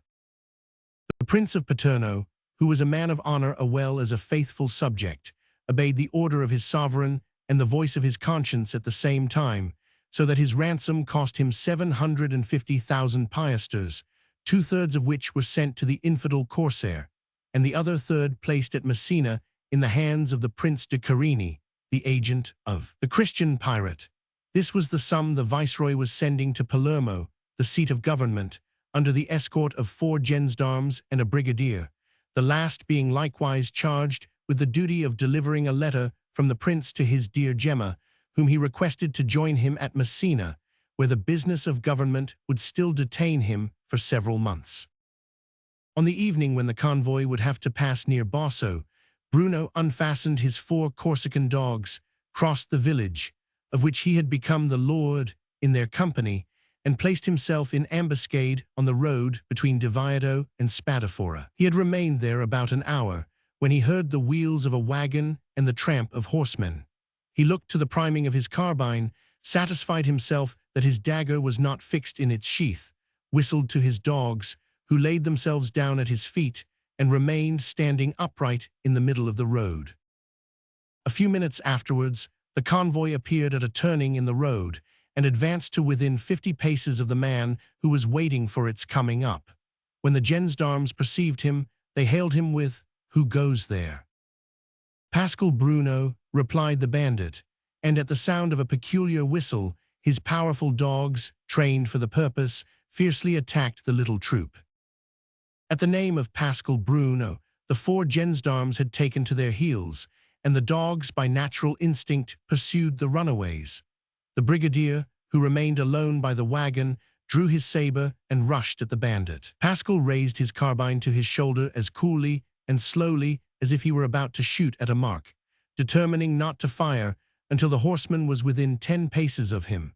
But the instant he placed his finger on the trigger, and before he had time to fire, both horse and man rolled in the dust. Ali had stealthily followed without saying a word to Bruno, and seeing the brigadier about to charge him, he had crawled along the road like a serpent and cut the horse's hamstrings with his yataghan. As to the brigadier, his fall was so rapid and unexpected that his head struck against the stones, and he was rendered totally insensible. Bruno went up to him, after satisfying himself that there was no feint attempted to be practiced upon him, and with the assistance of Ali, he placed him in the wagon he had so lately escorted. Then, placing the reins in the hands of the young Arab, he desired him to take the wagon and the brigadier to the fortress. Bruno himself then went up to the wounded horse, took the brigadier's carbine from the saddle to which it was attached, and searched in the holsters and took out a roll of paper which he found there. He then whistled to his dogs, who returned with their mouths covered with blood, and followed the capture he had just made. When he arrived in the courtyard of his little fortress, he closed the gate behind him, took the brigadier, who was still insensible, on his shoulder, carried him into a room, and placed him on a mattress on which he was in the habit of throwing himself with all his clothes on. Then, whether through forgetfulness or imprudence, he placed the carbine he had taken from the saddle in a corner and left the room. 5 minutes afterwards, the brigadier opened his eyes, looked round, and found himself in a place that was completely unknown to him, and believing he was under the influence of a dream, he felt round him to ascertain whether he was really awake. It was then that he felt a pain in his forehead, and placing his hand on it, he withdrew it covered with blood. He found that he was wounded. The wound brought back his recollection, and he remembered he had been stopped on the road by a single man, deserted in a most cowardly manner by the gendarmes who accompanied him, and that at the instant he was about to attack that man, his horse suddenly fell. Beyond that he could recall nothing to his mind. The brigadier was a brave man, but he felt that the responsibility of this disastrous adventure rested on him, and his heart was filled with shame and rage at the disgraceful conduct of his men. He looked round the room to discover, if possible, where he was, but everything was strange to him. He rose, went to the window, and saw that it overlooked the country. It was then that a ray of hope entered his breast, for he could easily leap out of the window, go in search of assistance, and return and avenge himself upon his captor. He had just opened the window for the purpose of executing his project when, casting a parting glance into the chamber, he perceived his carbine standing near the head of the bed. At this unexpected sight his heart beat violently, for other thoughts besides those of flight instantly took possession of his mind. He looked round to ascertain whether he was really alone, and when he was satisfied that no one had seen or could see him, he seized the weapon, in which he saw a more hazardous means of safety, but a speedier vengeance. After having ascertained that the priming was safe, and finding, by passing the ramrod down the barrel, that it was loaded, he replaced it where he had found it, and lay down as if he had not as yet recovered his senses.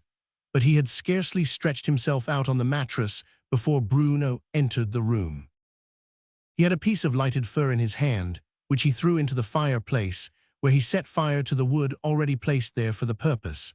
Then he went to a cupboard formed in the wall, and took out 2 plates, 2 glasses, 2 flasks of wine, and a roast shoulder of mutton, which he placed on the table, and appeared to be waiting until the brigadier recovered his consciousness that he might do the honors of the repast.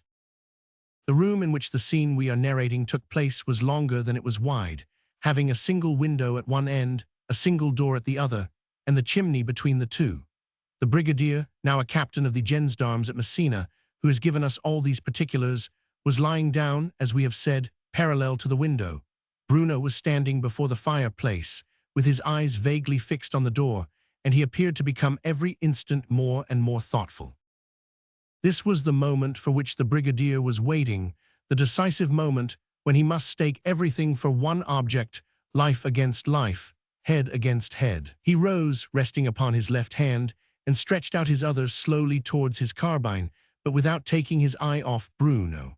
He took hold of it between the lock and the butt end, and then remained an instant in that position without daring to make another movement, alarmed even at the beating of his own heart, which was so violent that the bandit might almost have heard it had he not been so entirely lost in thought. Then, seeing that he gave himself up to his fate as it were, he resumed his confidence, rose on one knee, looked once more at the window, his only means of retreat, placed the carbine to his shoulder, took aim at Bruno like a man who knew that his life depended on his self-possession, and fired. Bruno quietly stooped down, picked up something that lay at his feet, held the object to the light, and turning towards the brigadier, who remained mute with astonishment. "Comrade," he said, "when next you attempt to shoot me, let your balls be of silver, for unless they are, they will be only flattened against me in this manner. However, I am happy you have so far recovered yourself, for I begin to feel hungry. We will, therefore, if it is agreeable, sit down to our supper." The brigadier remained in the same attitude in which he had fired, his hair bristling on his head, and the perspiration standing in thick drops on his forehead. The next instant, the door opened, and Ali, yataghan in hand, rushed into the room. "It is nothing, my boy, nothing," said Bruno. "The brigadier discharged his carbine, that is all. Make yourself easy and go to rest. Have no fear for me." Ali left the room without answering, and went and laid himself down across the first doorway upon the panther's skin that served him for a bed. "Well," continued Bruno, turning towards the brigadier and filling the 2 glasses with wine, "did you not hear me?" "I did," replied the brigadier, rising, "and since I have not been able to kill you, were you the very devil himself, I would drink with you."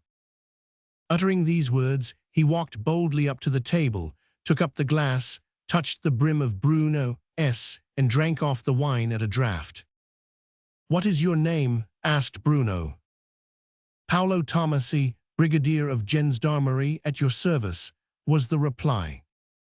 "Well, Paolo Tomasi," continued Bruno, placing his hand on his shoulder, "you are a brave fellow, and I have a great inclination to make you a promise." "What is it?" asked the brigadier. "To let no one but you," said Bruno, "obtain the reward of 3,000 ducats that is set upon my head." "That is an excellent idea," observed the brigadier. "Truly so, but it must first come to maturity," said Bruno. "In the meantime, as I am not yet tired of my life, take a seat and let us sup, and we will talk the matter over by and by." "May I cross myself before I eat?" said Tomasi. "Certainly," replied Bruno. "I thought it might perhaps be unpleasant to you," said the brigadier. "We are not always sure." "Anything you like," said Bruno. The brigadier made the sign of the cross, seated himself at the table, and attacked the shoulder of mutton like a man whose conscience was perfectly at ease, and who knew that he had done, under very difficult and trying circumstances, all that a brave soldier could do. Bruno kept him nobly in countenance, and certainly to see these two men seated at the same table, drinking out of the same bottle, and helping themselves from the same dish, no one would have imagined that each in his turn had, within the last hour, done all he could to kill the other. For an instant they were both silent, partly on account of the important business in which they were engaged, and partly from the preoccupation of their minds. Paolo Tomasi was the first to give utterance to the double idea on which his mind was engaged. "Comrade," he said, "you live well here. It must be allowed you have excellent wine, certainly, and you do the honors of the table like a right good fellow. But I acknowledge I should enjoy all this much better if I knew when I was to leave here." "Tomorrow morning, I presume," replied Bruno. "You will not keep me here as a prisoner, then?" asked the brigadier eagerly. "A prisoner? Why, what the devil should I do with you here?" asked Bruno. "Hem," said the brigadier, "so far it is not so bad, but," he continued, evidently embarrassed, "that is not all." "What else is there?" said Bruno, filling the brigadier's glass. "Why is," said the brigadier, holding his glass up before the lamp, "it is rather a delicate question, you see." "Go on," said Bruno, "I am listening." "You will not be angry, I hope, at what I am about to say." "I think you ought to know my character better by this time," said Bruno. "True, true, you are not irritable, I know that well," said the brigadier. "I am speaking about a certain wagon, there now it's out." "That is down in the courtyard," observed Bruno, holding his glass up to the light in his turn. "I am rather doubtful," replied the brigadier, "but you understand me, I cannot go without my wagon." "Very well, then, you shall take it with you," said Bruno. "Untouched." Said Bruno, "it will not be much short, considering the sum it contains. I shall only take what I am absolutely in need of." "Are you in want of much?" asked the brigadier with anxiety. "I want 3,000 ounces," said Bruno. "Well, that is reasonable enough," said the brigadier. "A good many people would not be so delicate as you are. You may make yourself quite easy in the matter, for I will give you a receipt for what I take," said Bruno. "Talking of receipts," said the brigadier, rising, "that's well thought of, for it reminds me of some papers I had in my holsters." "Don't make yourself uneasy about them," observed Bruno, "here they are." "You will do me the greatest service by returning them to me," said the brigadier. "I know that," said Bruno, "for I have satisfied myself of their importance. The first is your brigadier's commission. I have made a note at the foot of that, declaring that you have conducted yourself so well that you deserve to be made a quartermaster. The second is my description, and I have taken the liberty to make a few small corrections as to particular signs. For instance, I have added charmed. The third paper is a letter from His Excellency the Viceroy to the Countess Gemma of Castelnuovo, and I have too much gratitude for this lady, who has lent me this castle of hers, to place any restraint on her loving correspondence. Here are your papers, my brave fellow, one more glass to your health, and sleep tranquilly. Tomorrow at 5 o'clock we will put you on your road. It is much more prudent, I can assure you, to travel by day than by night, for perhaps you may not always have the good fortune of falling into such good hands."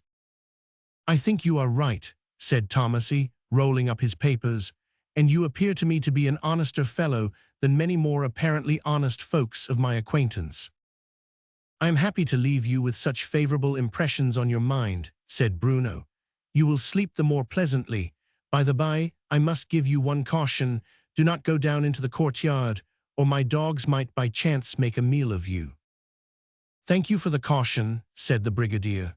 "Good night," exclaimed Bruno, and he went out of the room, leaving the brigadier to continue his supper or go to sleep till the hour appointed for his departure. Next morning at 5 o'clock, according to agreement, Bruno entered his guest's chamber, whom he found up and ready to start. He conducted him downstairs and led him to the gate. There was the wagon, together with a magnificent horse, and all the harness that belonged to the animal Ali's. Yataghan had rendered unserviceable. Bruno begged of his friend, Tomasi, to accept of this present as a keepsake. The brigadier was too well pleased to allow the offer to be made twice. He therefore mounted his new steed, started the team in the wagon, and left quite delighted with his new acquaintance. Bruno watched his departure, and when he was about 20 paces off, he cried out, "Above all, do not forget to give the beautiful Countess Gemma the Prince of Carini's letter." Tomasi made a sign with his head and disappeared round the corner of the road. And now, if our readers wish to know how Pascal Bruno was not killed by the discharge of Tomasi's carbine, we will give them the answer we received from Signor Cesare Aletto, the notary of Calvaruso. It is probable that on the road to the fortress, the bandit took the precaution of removing the bullet from the carbine.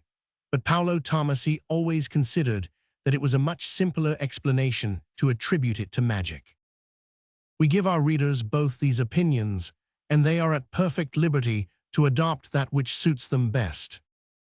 Chapter 6. A Bandit's Gratitude. It may well be imagined that the report of exploits like these were not confined to the little village of Bosso. It was the general theme of conversation among all classes. Nothing was talked of in all Sicily but the brave brigand who had taken possession of the Castel Nuovo, and who from thence, like an eagle from his eyrie, swooped down upon the plain, sometimes to attack the great, and at others to assist the weak. Thus he was always on the popular side. Our readers will, therefore, not be astonished that our hero's name was heard pronounced at the palace of Prince Butera, who had given a splendid entertainment at his mansion, the Place de la Marine. Knowing the character of this prince, we can easily guess what a fate must be when given by him. The one in question, however, exceeded in splendor the ideas of the most fertile imagination. It was like an Arabian Nights dream, and the remembrance of it is perpetuated in Palermo, although Palermo is a fairy city and is still celebrated for its unsurpassed magnificence. Imagine the most splendid saloons lined with mirrors from the ceiling to the floor, some leading to trellised walks, from the summit of which the richest grapes of Syracuse and Lipari were hanging, others to ample square spaces surrounded by beautiful orange and pomegranate trees covered with blossoms and fruit at the same time. These spaces were devoted to dancing English and French dances. As to the waltzers, they wound their mazy career round two immense marble reservoirs, from each of which sprang up beautiful jets of water, which, from the reflection of many-colored lamps, by which the whole was illuminated, fell like glittering showers of diamonds. From these delightful spots, long alleys issued, sprinkled with golden-colored sand, and leading to a little hill surrounded with silver vessels, containing every refreshment that could be desired, and overhung by trees covered with crystal instead of natural fruits.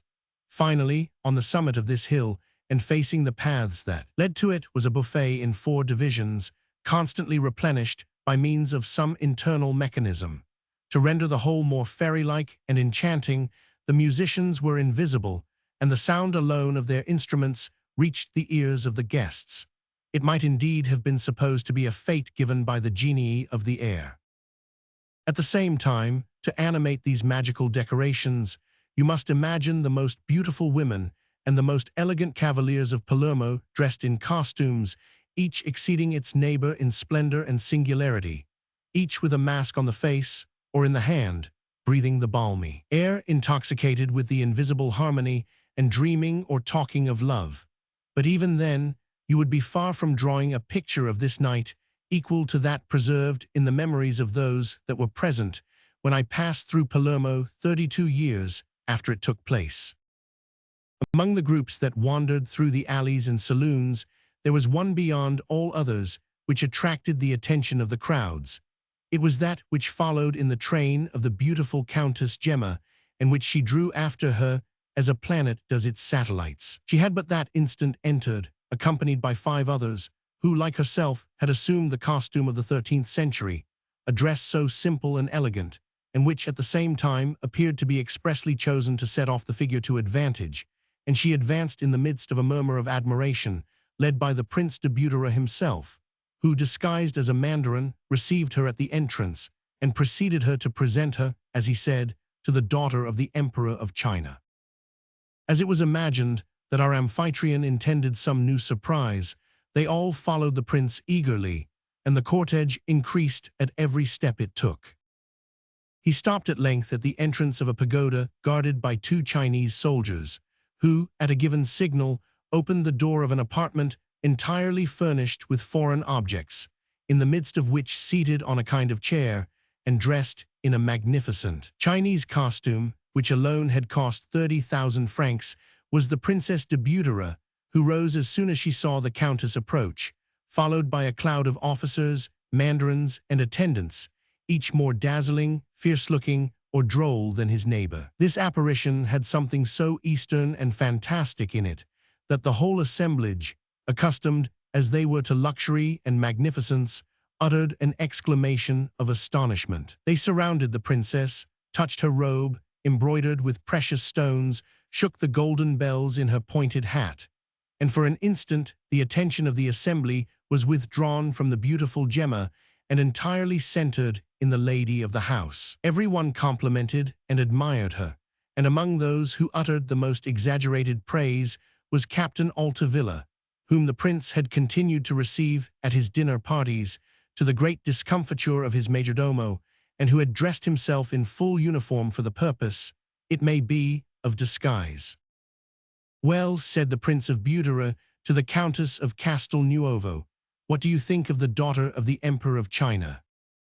"I must say," replied Gemma, "that it is a happy thing for His Majesty Ferdinand Roman IV, that the Prince of Carini is at Messina at this moment, for he might be induced, with a heart like his, out of regard for the daughter, to give up Sicily to the father, and we should be obliged to have another Sicilian Vespers against the Chinese."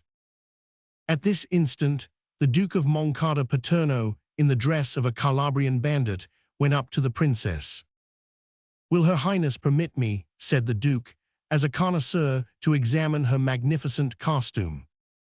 "Sublime daughter of the sun," said Captain Altavilla, pointing to the prince, "take care of your golden bells, for I warn you that you have to do with Pascal Bruno." "The princess," exclaimed a voice, "would be safer in the company of Pascal Bruno than in that of a certain follower of Cardinal Ruffo of my acquaintance. Pascal Bruno is a murderer, not a thief, a bandit, and not a cutpurse." "Well answered," observed the Prince of Beaudera. The captain bit his lips. "By the by," said the Prince de la Catolica, "have you heard of his last exploit?" "Whose?" asked the Duke of Moncada. "Pascal Bruno's," said the prince. "No, what has he done?" asked the Duke. "He has stopped a convoy of money sent by the Prince of Carini to Palermo," replied the prince. "My ransom!" exclaimed the Duke. "By heaven," said the prince, "your excellency will, after all, be sacrificed to the infidels." "Zounds, the king will surely not require me to have a second reckoning with him," replied Moncada. "Let your excellency be reassured," said the voice, which had just before addressed Altavilla. "Pascal Bruno only took 3,000 ounces from the 250,000 piasters belonging to King Ferdinand Roman IV. "And how do you know that, my young Albanian?" said the Prince de la Catolica, who was close by the speaker, a handsome young man from 26 to 28 years of age and dressed in the costume of Vina. "I have heard it reported," said the Greek, carelessly, and playing with his yataghan. "Besides, if your excellency wishes for particulars, here is a person who can give them to you." The party thus pointed out to public curiosity was no other than our old acquaintance, Paolo Tomasi, who, strict in the performance of his duty, had immediately on his arrival repaired to the Countess de Castelnuovo's residence. But not finding her there, and hearing of the fate, he took advantage of his situation as envoy from the viceroy to enable him to gain admission to the gardens of the Duc de Beaudera. In an instant he found himself in the center of an immense circle and subjected to 1,000 questions. But Paolo Tomasi was, as we have seen, a bold fellow, and was not easily put out of countenance. He, therefore, commenced by delivering the prince's letter to the countess. "Prince," said Gemma, after having read the missive she had received, "you never suspected you were giving me a farewell fate. The viceroy orders me to proceed to Messina, and being a faithful subject, I shall begin my journey tomorrow. "Thanks, my friend," she continued, turning to Paolo Tomasi and handing him her purse. "You may now retire." Tomasi endeavored to take advantage of this permission of the Countess, but he was too closely surrounded to make good his retreat easily. He was, consequently, obliged to surrender at discretion, the condition of his liberty being an exact account of his recent encounter with Pascal Bruno. He related it, it must be acknowledged, with all the simplicity of real courage. He told his auditors, without any superfluous addition, how he had been made prisoner, how he was taken to the fortress of Castelnuovo, how he fired at the bandit without the ball taking any effect, and how, finally, the latter sent him away, making him a present of a magnificent horse in exchange for that which he had lost. Everybody listened to this tale, which bore the impress of truth, with the silent attention of belief, with the exception of Captain Altavilla, who raised some doubts as to the veracity of the honest brigadier. But luckily for Paolo Tomasi, the Prince de Budera himself came to his assistance. "I will lay a wager," he said, "that nothing can be more true than what the brigadier has told us, for all the details appear to me to be perfectly in accordance with the character of Pascal Bruno." "You know him, then?" said the Prince de Moncada Paterno. "I do. I was in his company one night," replied the Prince de Budera. "And where was that?" "On your estates." It was now the prince's turn. He related how Pascal and he had met at the chestnut of 100 horses, how he, the Prince of Budera, had offered him a company which he had refused, and finally how he had lent him 300 ounces of gold. At this last information, Altavilla could not restrain his mirth. "And you think, my lord," said he, "that Bruno will bring them back?" "I am certain of it," replied the prince. "Now we are on this subject," interrupted the Princess of Budera, "is there anyone else in this company who has seen Pascal Bruno and who has spoken to him? I dote upon tales of brigands, they make me ready to die with fright." "There is the Countess of Castelnuovo," observed the Albanian. "She has seen him." Gemma started, and everyone looked at her as if to interrogate her. "Can it be true?" said the prince, turning towards her. "Yes," said Gemma, trembling, "but I had forgotten it." "He remembers it," muttered the young man. All the company pressed round the princess, who in vain endeavored to make excuses. She in her turn was obliged to relate the scene with which we opened this tale, to tell how Bruno entered her chamber, how the prince fired at him, and how the bandit, to avenge himself, entered the villa on the nuptial day and killed Teresa's husband. This history was the most terrible of all, and it produced a deep sensation in the minds of the listeners. Something like a shudder ran through the whole assembly, and had it not been for the dresses of the guests, you would hardly have thought you were present at a fete. "On my honor," said Captain Altavilla, who was the first to break silence, "the greatest crime the bandit has committed is in rendering this fete so melancholy. I could have pardoned him all his other misdeeds, but for this I swear, by my epaulets, I will have vengeance, and from this moment I devote myself to his pursuit."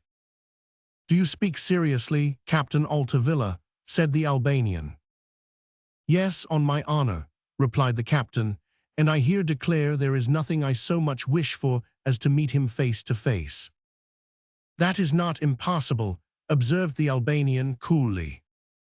"To the man who will render me that service," said the captain, "I will give." "It is useless to offer a reward, captain," interrupted the young man. "I know a man who will render you that service for nothing." "And when can I meet with this man?" repeated Altavilla, affecting a smile of doubt. "If you will follow me, I will tell you," replied the stoical Albanian. With these words, the Albanian withdrew, as if he were inviting the captain to follow him. The captain hesitated for an instant, but he had said too much to draw back. All eyes were turned upon him, and he saw that the least show of timidity would ruin his reputation. And besides, he considered the proposal was a joke. "Come on," he cried, "for the honor of the ladies," and he followed the Albanian. "Do you know who that young lord disguised as a Greek is?" said the Countess, with a trembling voice, and addressing the Prince de Butera. "No, on my soul, I do not," said he. "Does anyone here know him?" Everybody looked, but no one answered. "With your permission," said Paolo Tomasi, carrying his hand to his hat, "I know him." "And who is he, my brave brigadier?" "Pascal Bruno, my lord," replied Tomasi. The Countess screamed and fainted away, and this incident put a sudden end to the fete. An hour afterwards, the Prince de Butera had retired to his chamber, and seated in front of his desk, was arranging some papers when his majordomo entered. "What's the matter, Giacomo?" asked the prince. "I always told you so, my lord," said the majordomo. "Well, what have you always told me?" asked the prince. "That your goodness would only encourage him," replied Giacomo. "Who do you mean?" asked the prince. "Captain Altavilla," replied Giacomo. "What has he done?" asked the prince. "What has he done, my lord?" said Giacomo. "First, your excellency will recollect I apprised you of his regularly putting his silver cover in his pocket." "Well, go on," said the prince. "I beg your pardon," said Giacomo, "but your excellency answered that so long as he only pocketed his own, nothing was to be said." "I recollect I said so perfectly well," said the prince. "Well, my lord," said Giacomo, "today it seems that he has not only taken his own, but his neighbors also, for there are 8 missing." "Ah, that's quite another affair," said the prince. "I must communicate with him on the matter." He took a sheet of paper and wrote the following note. "Prince Hercules de Butera has the honor of informing Captain Altavilla that as he no longer dines at home, and being by this fortuitous circumstance deprived of the pleasure of seeing him as previously, he begs he will accept the trifle he sends herewith as a small indemnity for the change this determination must make in his arrangements." "Stay," continued the prince, giving the majordomo 50 ounces, 26 pounds sterling. "Take this money and deliver it and the letter tomorrow to Captain Altavilla." Giacomo, who knew it was no use speaking after the prince had decided, bowed and left the room. The prince continued quietly arranging his papers when, at the end of about 10 minutes, hearing a noise at the door of his room, he raised his head and saw a man dressed as a Calabrian peasant standing on the threshold, with his hat in one hand and a bundle in the other. "Who is there?" said the prince. "I, my lord," replied the peasant. "And who are you?" asked the prince. "Pascal Bruno," replied the visitor. "And what do you come for?" asked the prince. "First, my lord," said Pascal Bruno, advancing and emptying his hat full of gold on the desk. "First, I have brought you the 300 ounces you so kindly lent me. They were employed for the purpose I mentioned to you. The inn that was burnt down has been rebuilt." Ah, you are a man of your word," said the prince. "Well, I am glad of it." Pascal inclined his head. "Then," he added, after a short pause, "I have brought you back 8 silver covers, with your arms and cipher on them, which I found in the pocket of a certain captain who, most likely, robbed you of them." "Zounds," said the prince, "it's singular they should be brought back by you. And now, what have you in that bundle?" "In this bundle," said Bruno, "is the head of a wretch who abused your hospitality, and which I have brought you as a proof of my sworn devotion to your service." Saying this, Pascal Bruno untied the handkerchief, and taking the head of Captain Altavilla by the hair, he placed it, all bleeding as it was, on the Duke's desk. "What the devil am I to do with such a present as this?" said the prince. "What you please, my lord," replied Pascal Bruno, who bowed and left the room. The Prince of Butera remained alone for an instant with his eyes fixed on the head, balancing himself in his armchair and whistling his favorite tune. He then, after an instant, rang the bell, and his majordomo made his appearance. "Giacomo," said the prince, "it is of no use going to Captain Altavilla's tomorrow morning. Tear up the letter, keep the 50 ounces, and throw this carrion on the dung heap." Chapter 7. A Brigandess' Vengeance. At the time of which we are speaking, that is, about the beginning of the year 1804, Sicily was almost in an uncivilized state, from which the return of King Ferdinand and its occupation by the English have partially emancipated it. At the present day, the road which now leads from Palermo to Messina, passing through Taormina and Catania, was not formed, and the only one that existed, we do not say good, but practicable to go from one capital to the other, was that which, passing along the sea-coast, went through Termini and Cefalu.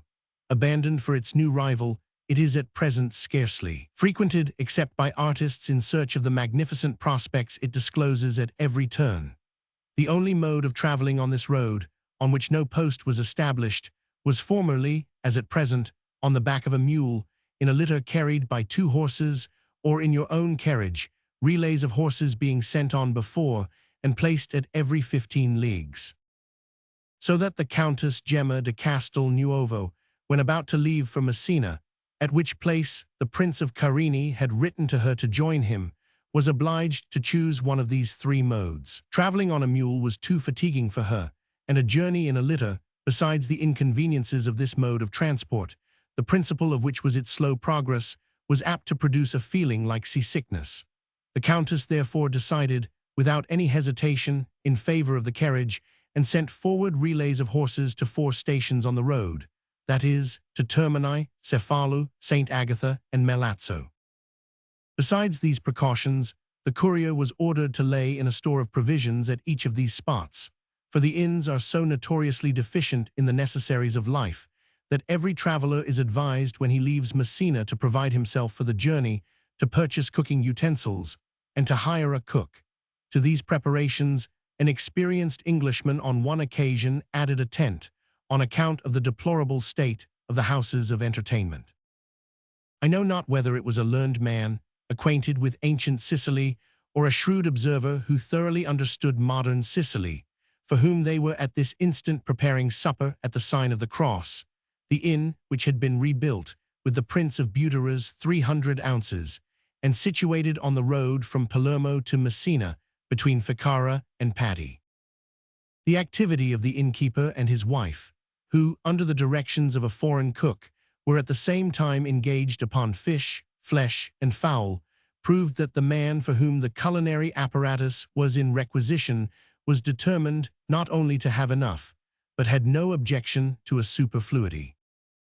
He came from Messina, traveling in a carriage and with his own horses. He had stopped because the situation of the inn pleased him, and having extracted from his trunk everything the most experienced traveler could require, linen, plate, even bread and wine, he was led into the best room, where he lighted some perfumed pastilles in a silver vase, and waited till his dinner was ready, seated on a rich Turkey carpet, and smoking the finest Mount Sinai tobacco in his amber chibouque, carelessly caressing at the same time a magnificent Corsican dog of the largest size that was lying at his feet. He was attentively observing the wreaths of sweet-scented smoke as they escaped from his lips and condensed themselves on the ceiling, when the door of the apartment opened, and the host, followed by a domestic in the Countess's livery, appeared on the threshold. "Your Excellency," said the worthy man, bowing to the ground. "What's the matter?" asked the traveler, but without turning his head, and in a decided Maltese accent. "Your Excellency," said the host, "it is the Countess Gemma of Castelnuovo." "Well," replied the traveler. "Her carriage has been obliged to stop at my poor inn," said the host, "because one of her horses became so lame that she is unable to proceed." "Well, go on," said the traveler. "She had calculated," said the host, "having no expectation of this accident when she left St. Agatha this morning, on sleeping at Melazzo this evening, where she has relays, so that she is entirely unprovided with everything." "Tell the Countess that my cook and larder are at her service," said the traveler. "1,000 thanks in my mistress's name," said the servant, "but as the Countess will, no doubt, be obliged to pass the night in this inn, while a relay of horses is brought hither from Melazzo, and as she is equally unprovided for night as for day, she would be glad to know if your Excellency would have the gallantry to "More than that," said the traveler, "let the Countess occupy my apartment. This room will do for her lady's maid, whom she will not be sorry to have near her. As for myself, I am a man accustomed to fatigue and privations. I will content myself with the first room that is disengaged. Go, therefore, and tell the Countess she can step up at once. The room is at liberty, and our worthy host will do the best he can for me." Speaking thus, the traveler rose, whistled to his dog, and followed the host, and the servant at once descended to accomplish his mission. Gemma accepted the traveler's offer as a queen would the homage of a subject, and not as a woman who accepts a service from a stranger. She was so accustomed to see everything submit to her will, and everybody obey her voice, and even her look, that she saw nothing striking in the extreme gallantry of the traveler. It is true she looked so beautiful as she moved towards the apartment, resting on the arm of her attendant, that everyone bent before her. She was dressed in a most elegant riding habit, fitting tightly over the arms and bust, and ornamented with silk braiding. For fear of the cold air of the mountains, she wore round her neck a beautiful sable boa, purchased by the Prince Carini of a Maltese merchant who had brought it from Constantinople. On her head she wore a little black velvet hat of a fanciful shape, like the headdresses worn in the Middle Ages, and her long and magnificent tresses hung down in ringlets after the English fashion. But prepared as she was to find a room ready to receive her, she could not avoid being astonished when she entered at the elegant manner in which the traveler had concealed the poor appearance of the apartment. All the utensils of the toilet were of silver, the cloth that covered the table was of the finest texture, and the oriental perfumes burning on the mantelpiece seemed fit for a harem. "See, Gidsa, am I not predestined?" said the Countess. "An awkward servant shoes my horses badly, I am obliged to stop, and my good genius, who finds me in this state of embarrassment, builds a fairy palace for me on the road." "Has Madame la Comtesse," said Gidsa, "no suspicion who this good genius may be?" "Really none," said the Countess. "It seems to me," said the waiting maid significantly, "that Madame la Comtesse ought to be able to guess." "I swear to you, Gidsa," said the Countess, falling into a chair, "that I am in a state of perfect ignorance. Come, what are your ideas on the subject?" "My ideas," said the girl. "Madame, I trust you will pardon me, although my ideas are very natural." "Oh, certainly," replied the Countess, "speak as you think." "I think," said the girl, "that perhaps His Highness the Viceroy, knowing that your ladyship was on the road, had not patience to wait for your arrival, and—" "Your idea," said the Countess, "is amazingly good. Indeed, it is more than probable. Besides, who, if it were not he, would have arranged a room like this for the purpose of giving it up to me? Now listen, you must say nothing if Rodolfo is preparing a surprise for me. I would give myself up entirely to it. I would not lose one of the emotions his unexpected presence would occasion me. It is agreed, therefore, that it is not the Viceroy, but that the stranger is an unknown traveler. So keep your probabilities to yourself and leave me in my state of doubt. Besides, if it should be him, I shall have divined his presence, not you. How kind my dear Rodolfo is to me, how he foresees everything. Oh, how much he loves me." "And the dinner," said Gidsa, "that has been prepared with so much care. Do you believe that the result of mere accident?" "Chut, I believe nothing. I profit by the good things heaven has sent me, and I thank God for them. See what a lucky thing it is that this plate is here. If I had not met with this noble traveler, how should I have been able to eat off anything else? Look at this silver goblet. You might say it was engraved by Benvenuto. Give me some drink, Gidsa." The attendant filled the goblet with water, and then added a few drops of Lipari Malvoisie, and the Countess sipped it, apparently more for the purpose of carrying the cup to her lips than because she was thirsty. It seemed as though, by the sympathetic touch of her lips, she endeavored to discover whether it really was the man who loved her, who had thus provided for the wants of a woman, accustomed to all that luxury and magnificence, which becomes almost an essential necessary to those who have been used to it from infancy. Supper was served, and the Countess ate like a fine lady, that is, tasting of all like the hummingbird, the bee, or the butterfly, but full of thought and anxiety. While she was eating, she kept her eyes constantly fixed on the door and started every time it opened. Her bosom was oppressed and her eyes moist. At length she fell by degrees into a delicious state of languor for which she herself could not account. Gitza perceived it and became uneasy. "Is your ladyship unwell?" asked the anxious attendant. "No," replied Gemma in a feeble voice, "but do you not find these perfumes extremely oppressive?" "Does your ladyship wish me to open the window?" asked Gitza.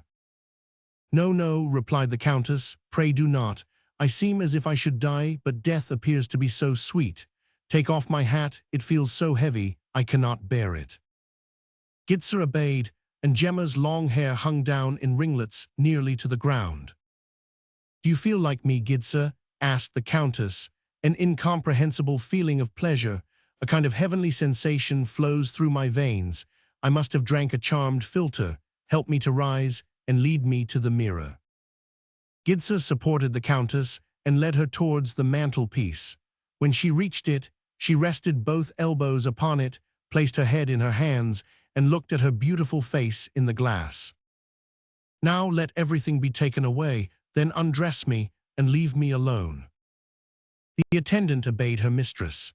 The servants of the countess cleared the table, and when they had left, Gitza performed the second part of her mistress's orders, who still remained before the glass, merely raising her arms languidly one after the other, to make it just possible for her maid to perform the necessary duties, which were in a short time accomplished, the countess still remaining in the species of ecstasy into which she was plunged.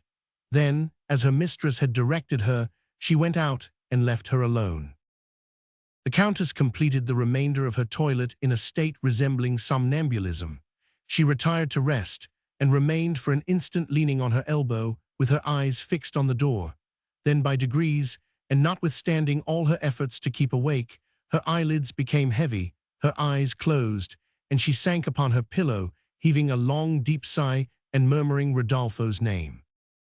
The next morning, when she awoke, Gemma stretched out her hand as if she expected to find someone by her side, but she was alone, and for a few minutes her eyes wandered round the chamber, and then turned and fixed themselves on the table by the bedside. An open letter lay upon it. She took it up and read. "Madame la Comtesse, I could have taken the vengeance of a brigand upon you. I preferred to indulge myself in the pleasure of a prince, but that, when you awake, you may not. Imagine you have been in a dream. I have left you a proof of the reality. Look in your mirrors. Pascal Bruno." Gemma's whole frame shuddered, and a cold perspiration covered her forehead. She stretched out her arm towards the bell rope that she might call for assistance, but womanly instinct arrested her arm, and collecting all her strength, she sprang out of bed, ran to the glass, and uttered a cry of horror. Her hair and eyebrows were completely shorn. She hastily dressed herself, and enveloping her head in her veil, threw herself into her carriage, and ordered it to be driven back to Palermo.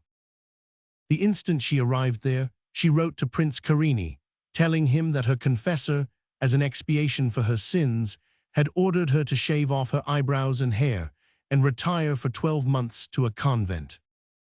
Chapter 8. Treachery. On the 1st of May, 1805, there was a high festival at Castel Nuovo.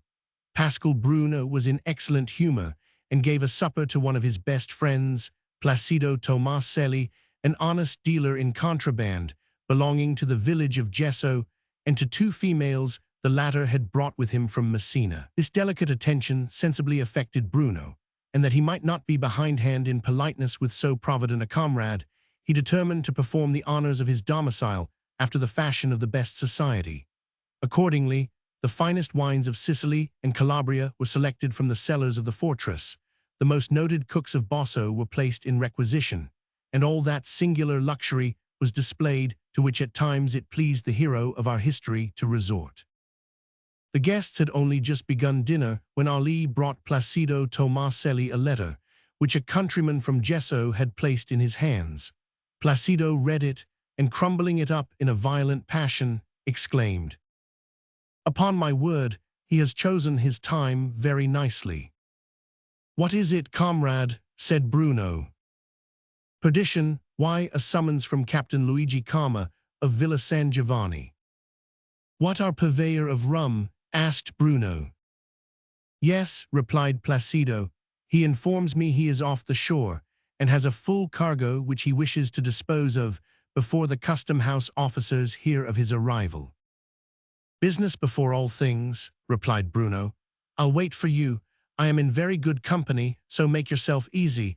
If you are not too long gone, you will find everything you leave, and more than you can take away. It is only an hour's work, replied Placido, appearing to yield to the reasoning of his host. The beach is only about 500 yards from this spot. And there is the whole night before us, observed Pascal. A good appetite, comrade, said Placido. A successful expedition, master, said Bruno. Placido left the castle, and Bruno remained with the two women, and, as he had promised his guest, proceedings did not suffer by his absence. Bruno was amiable enough for any two, and the conversation began to assume the most animated character when the door opened and a new actor appeared on the scene. Pascal turned round and recognized the Maltese merchant we have already spoken of several times, of whom he was one of the best customers. By St. Gregory, he exclaimed, you are welcome, and the more so if you have brought any of those Turkish pastilles, a packet of Latakia tobacco, and a few Tunisian shawls. By the by, your opium acted admirably. I am glad of it, replied the Maltese, but on this occasion I have come on quite another business. Ah, you have come to sup with me, is that it? Asked Bruno. Pray sit down, and once again you are welcome. There, that is a seat fit for a king. Your wine is excellent, I know, and these ladies are charming, replied the Maltese, but I have something very important to speak to you about. To me? Asked Bruno. Yes, to you, replied the Maltese. Well, go on, said Bruno. I must speak to you alone, said the Maltese. Well then, said Bruno, I'll hear you tomorrow, my worthy captain.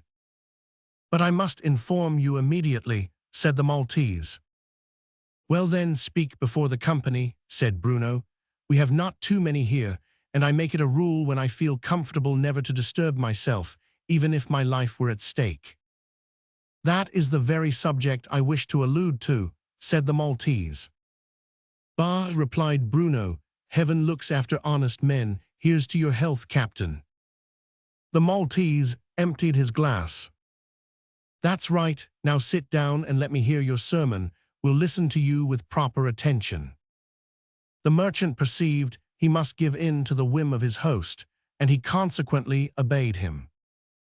Well, now then, what is it? Said Bruno. First then, continued the Maltese, you know that the justices of Calvaruso, Spadafora, Bosso, Saponara, DeVito, and Demeter have been arrested. I have heard something about it, said Pascal Bruno, carelessly, at the same time emptying his glass of Marsala, the best wine in Sicily. But do you know the cause of their arrest? Inquired the merchant. I guess at it, said Bruno. Is it not because the Prince of Carini, being in an extremely ill humor on account of his mistress having retired to a convent, has taken it into his head that they have been too slow and have shown too little skill in their attempts to arrest a certain Pascal Bruno, whose head is worth 2,000 ducats. Exactly so, said the merchant. You see, said Bruno, I am quite aware of what is going on. Yet for all that, said the Maltese, there may be some circumstances of which you are still ignorant. God is great, as Ali says, replied Bruno, but go on, and I will acknowledge my ignorance. I wish for nothing so much as instruction. Well, said the Maltese, the 6 judges have met together, and each has put down 25 ounces. That makes 150 ounces. Or, in other words, replied Bruno in the same careless tone, 1,890 livres. You see, if my books are not well regulated, it is not for want of arithmetic. Well, what next? After that, continued the merchant, they offered this sum to 2 or 3 men, known as your common associates, if they would assist them in capturing you. Let them offer it, said Bruno. I am quite certain they will not meet with a traitor within 10 leagues. You deceive yourself, answered the Maltese, "the traitor is found." "Ha!" exclaimed Bruno, knitting his brow and grasping his dagger. "And how do you know that?" "Why, my good fellow," said the merchant, "in the simplest way in the world. Yesterday I was at the house of the Prince de Godu, governor of Messina, who sent for me for the purpose of purchasing some Turkish goods, when a servant entered the room and whispered a few words in his ear. 'Very well,' said the prince, 'let him come in.' He then made a sign to me to go into an adjoining room for a short time. I obeyed, and as he never suspected that I was acquainted with you, I overheard a conversation that concerned you." "Well," said Bruno. "It was the traitor," said the Maltese. "He undertook to open the doors of your fortress and to place you in their hands unarmed while you were at supper, and he himself engaged to conduct the gendarmes to your dining room." "And do you know who this man is?" demanded Bruno. "Yes," said the merchant. "His name," said Bruno, "Placido Tomaselli." "Confusion," exclaimed the bandit. "He was here but an instant ago." "And has he left the castle?" inquired the merchant. "Just before you came in," replied Bruno. "Then," said the merchant, "he has gone after the police and the soldiers, for as far as I can see, you were about to sit down to supper." "You see I was," said Bruno. "Then I am right, and if you wish to escape, you have not a minute to lose." "I fly," cried Bruno, laughing. "Ali, Ali," and Ali entered the room. "Close the gates of the castle, my lad, and turn 3 of my dogs loose in the courtyard, and send the 4th, Lionel, upstairs, and get the ammunition ready." The women began to scream. "My goddesses, you must be quiet," observed Bruno with an imperative look. "We must have no singing here, silence, and instantly, if you please." And the women were silent. "Captain, you must keep these ladies company. For my part, I must go my rounds." Bruno seized his carbine, buckled on his cartouche box, and went towards the door. But as he was about to leave the room, he stood still and listened. "What is the matter?" said the Maltese. "Do you not hear my dogs bark? The enemy is close at hand. They were not long behind you. Are they not fine beasts? Silence, my tigers," continued Bruno, opening one of the windows and giving a peculiar whistle.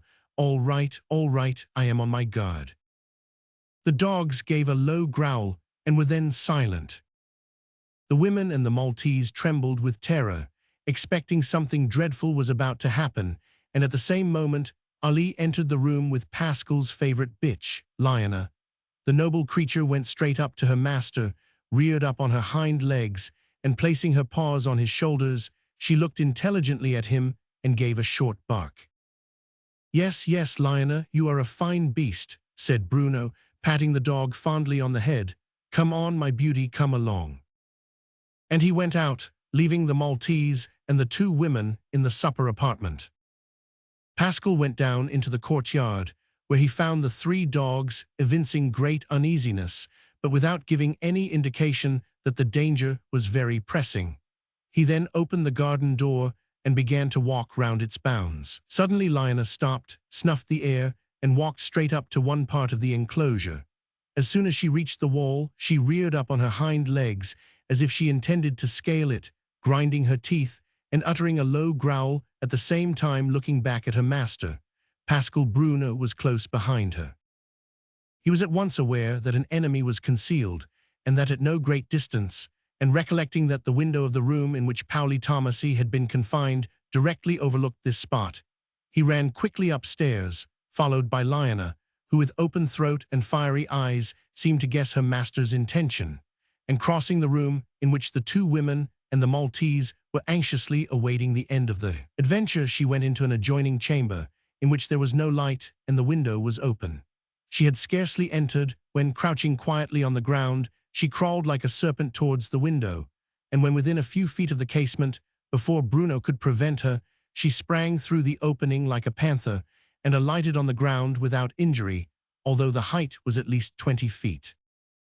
Pascal was at the window nearly as soon as the dog. He saw her make 3 bounds towards an olive tree and then heard a cry of agony. Lionel had seized a man by the throat, who was concealed behind the tree. "Help, help!" exclaimed a voice, which Pascal recognized as that of Placido. "Help, it is I. Call off your dog, or she will tear me to pieces." "Hold him, Lionel!" exclaimed Bruno. "Kill him, my good dog. Death to the traitor." Placido at once saw that Bruno had discovered all, and uttering a cry of pain and rage, a mortal combat ensued between the dog and the man.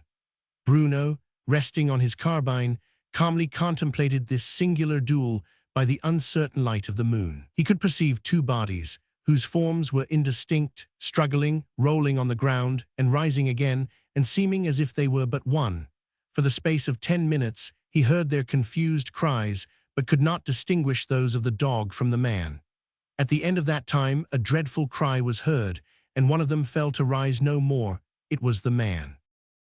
Bruno whistled to Lionel, again crossed the supper room without uttering a word, and went rapidly downstairs to open the door to his favorite bitch.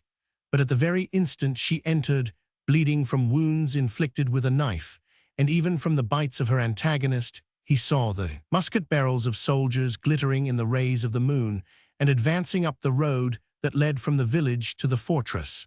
He at once barricaded the door, and again entered the room in which he had left his trembling guests. The Maltese was drinking, and the women saying their prayers. "Well," said the Maltese. "Well, Captain," answered Bruno. "What has become of Placido Tomaselli?" asked the merchant.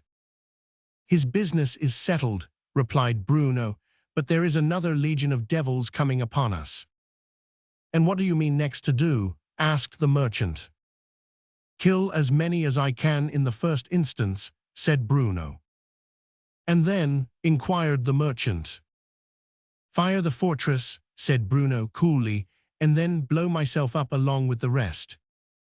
The women, hearing this, began to scream most lustily. "Ali," said Pascal, "take these ladies into the vaults, and give them all they ask for except a candle, for fear they should set fire to the powder before the proper time." The poor terrified creatures fell on their knees. "Come, make haste," cried Bruno, stamping his feet. "Do as I order you." And he uttered these words with such a look and accent that the two girls rose and followed Ali without daring to utter another word of complaint. "And now, Captain," said Bruno, as soon as they were gone, "put out the lights, and get into some corner where the bullets cannot reach you, for the musicians have arrived, and the ball is about to begin." Chapter 9. The Siege. A few moments after, Ali again entered the room, carrying on his shoulders 2 or 3 muskets of the same caliber and a basket full of cartridges. Pascal Bruno opened all the windows that he might be able to face in any direction, and Ali, taking a musket in his hand, was about to place himself at one of them. "No, my boy," said Pascal, in an affectionate and parental tone of voice, "that is no one's duty but mine. I have no wish to attach your fate to mine. I do not wish to drag you into the surf along with me. You are young. Nothing, as yet, has removed your life out of the beaten track. Take my advice. Continue to live like the rest of the world." "Father," replied the youth, with his gentle voice, "why do you not wish me to defend you as Lionel did? You know I have none to look to but you in the world, and that, if you die, I must die with you." "No, Ali," said Bruno. "If I die, I shall perhaps leave behind me some mysterious and terrible mission to be accomplished, which I can trust to no one but my child. My boy, therefore, must live to do what his father commands him." "It is right," said Ali. "The father is the master, and the child must obey." Ali seized Pascal's hand and kissed it. "Can I be of no service to you, father?" observed the lad. "Yes, load the guns," said Bruno, and Ali addressed himself to the task. "And what can I do?" said the Maltese from the corner in which he had ensconced himself. "You, Captain, you shall have the task of carrying the flag of truce, if it be needful." At this instant Pascal Bruno saw the muskets of a second troop descending the mountain. They advanced in so direct a line towards the isolated olive tree at the foot of which lay the body of Placido, that it was evident it was the appointed place of rendezvous. Those who marched first stumbled over the corpse. Upon this they formed a circle round it, but no one could recognize it. The teeth of Liona had so much disfigured it. However, as it was at this olive tree Placido had appointed a meeting, and as the body was at its foot, and no other living being in the neighborhood, it was evident that the dead man was Placido himself. The soldiers accordingly guessed that their plot had been discovered, and consequently that Bruno was on his guard. They therefore began to consider how they should act. Pascal, standing at the window, watched all their movements, but the moon issuing suddenly from behind a cloud, a ray of light fell upon his figure, and one of the soldiers, seeing him, pointed him out to his comrades. The bandit, was heard from all the troops, and a volley of shot was instantly poured in at the window. A few of the balls flattened themselves against the wall, others whistled past the ears and over the head of the party at whom they were directed, and lodged in the moldings of the ceiling. Pascal replied by discharging 4 muskets in succession as they were handed to him by Ali. 4 men fell. The soldiers, who were not troops of the line, but a kind of national guard organized for the protection of the high road, hesitated a little when they saw death pay them so sudden a visit. For all the men, reckoning on Placido's treason, had entertained the hope of making an easy capture, instead of which it was now evident that it was an absolute siege they were about to undertake, and they were in want of everything necessary for that purpose. The walls of the little fortress were lofty, and the gates strong. They had neither ladders nor hatchets. There was, however, the possibility of killing Pascal while at the window leveling his musket, but this seemed but a poor chance to men who believed their adversary was invulnerable. Accordingly, the most prudent maneuver seemed to be to retire out of gunshot and deliberate on their future proceedings. But their retreat was not rapid enough to prevent Pascal Bruno dispatching 2 more messengers of death after them. Pascal, perceiving that the siege was raised for an instant, went to the opposite window that overlooked the village. The discharge of the muskets had attracted the attention of the first party, so that he had scarcely shown himself at the opening when he was saluted with a shower of bullets, but the same miraculous good luck again preserved him. It seemed like enchantment, while on his side, every shot he fired told upon the soldiers, and Pascal was made aware of his success by the oaths they uttered. A similar occurrence happened to this troop as to the other. Its ranks were thrown into disorder, but instead of taking to flight, they stood up close against the walls of the fortress, and by this maneuver they made it impossible for Bruno to fire without thrusting half his body out of the window. And as the bandit thought it impolitic to expose himself to unnecessary danger, the firing in consequence of this mutual act of prudence ceased for an instant. "Have we got rid of them?" asked the Maltese. "May we cry victory?" "Not yet," observed Bruno. "It is only a suspension of arms. The enemy have no doubt gone to the village to procure ladders and hatchets. We shall no doubt soon have news of them. But make yourself easy," continued the bandit, filling 2 glasses. "As we cannot remain quiet with them, we must give them something in return. Ali, go and fetch a barrel of powder. Here's to your health, Captain." "What are you going to do with the powder?" asked the Maltese with an uneasy look. "Oh, not much, but you shall see," replied Bruno. Ali entered the room, bearing on his shoulder the barrel of gunpowder. "That's right," said Bruno. "Now take a gimlet and make a hole in the barrel." Ali obeyed with the passive readiness that was the distinctive mark of his devotion to Bruno. While this was going on, Pascal tore up a napkin into strips, which he tied together and rolled them in the powder he took out of a cartridge. He then put this match into the hole Ali had made in the barrel and closed it with wet powder, which had the effect also of keeping the match in its place. He had scarcely finished his preparations when the sound of a hatchet was heard at the gate. "Am I a good prophet?" said Bruno, as he rolled the barrel towards the door of the chamber, which overlooked a staircase leading to the castle court, and then going back to fetch a piece of lighted fir from the fire. "Ah," said the Maltese, "now I begin to understand what you are going to do." "Father," said Ali, They are coming from the mountain with ladders." Bruno ran to the window from which he had fired in the first instance and plainly saw his adversaries, who had procured the scaling implement they so much needed, and ashamed of their first retreat, were returning to the charge with renewed confidence. "Are the guns loaded?" asked Bruno. "Yes, father," replied Ali, handing him a carbine. Bruno, without looking back, took the gun the boy offered him, slowly brought it to his shoulder, and leveled with more care than he had yet exhibited. He fired, and one of the two men who carried the ladder fell. Another man took his place, and Bruno took a second musket. The other soldier fell by the side of his comrade. Two other men succeeded those who were killed and fell in their turn. Upon this, the scaling party, leaving their ladder, retired a second time, after firing another volley as useless as their previous discharges. In the meantime, those who were besieging the gate redoubled their blows, and the dogs on their side barked furiously. Every moment the blows became more violent and the barking fiercer. At length, one side of the gate was forced in and 2 or 3 men entered by the opening, and by the cries of distress they uttered, their comrades judged that they had fallen into the hands of more terrible enemies than they had calculated on, but they could not fire upon the dogs without the risk of killing the men. After a short time, one party of the besiegers had entered through the door one after the other.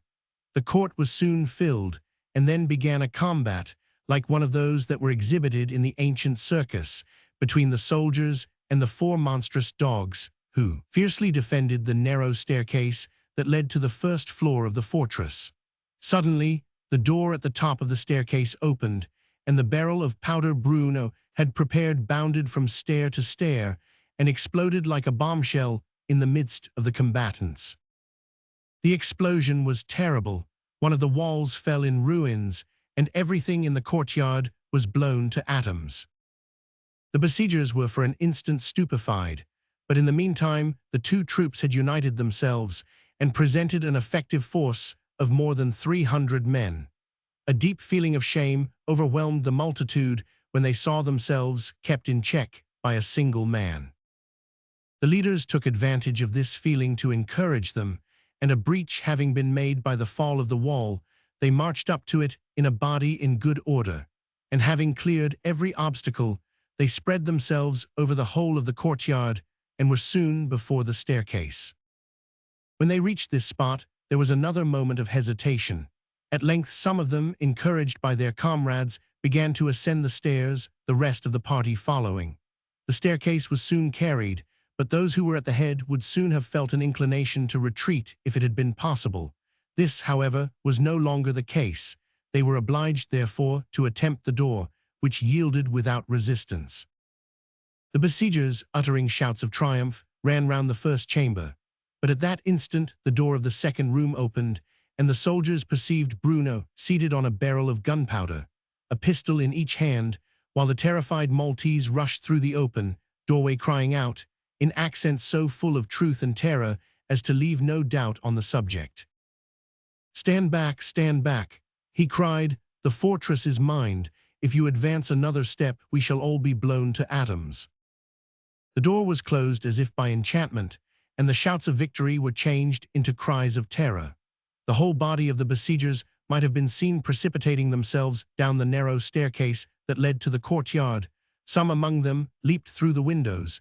It seemed as if every man felt the ground tremble beneath his feet, and at the end of 5 minutes, Bruno was again master of his fortress. As to the Maltese, he took advantage of the opportunity and left the castle. Pascal, no longer hearing any sound, arose and went to the window. The siege had been converted into a blockade. A guard was placed at every opening, and the men who performed this duty had sheltered themselves from the bandits' fire behind carts and barrels. It was evident that a new plan for carrying on the campaign had been adopted.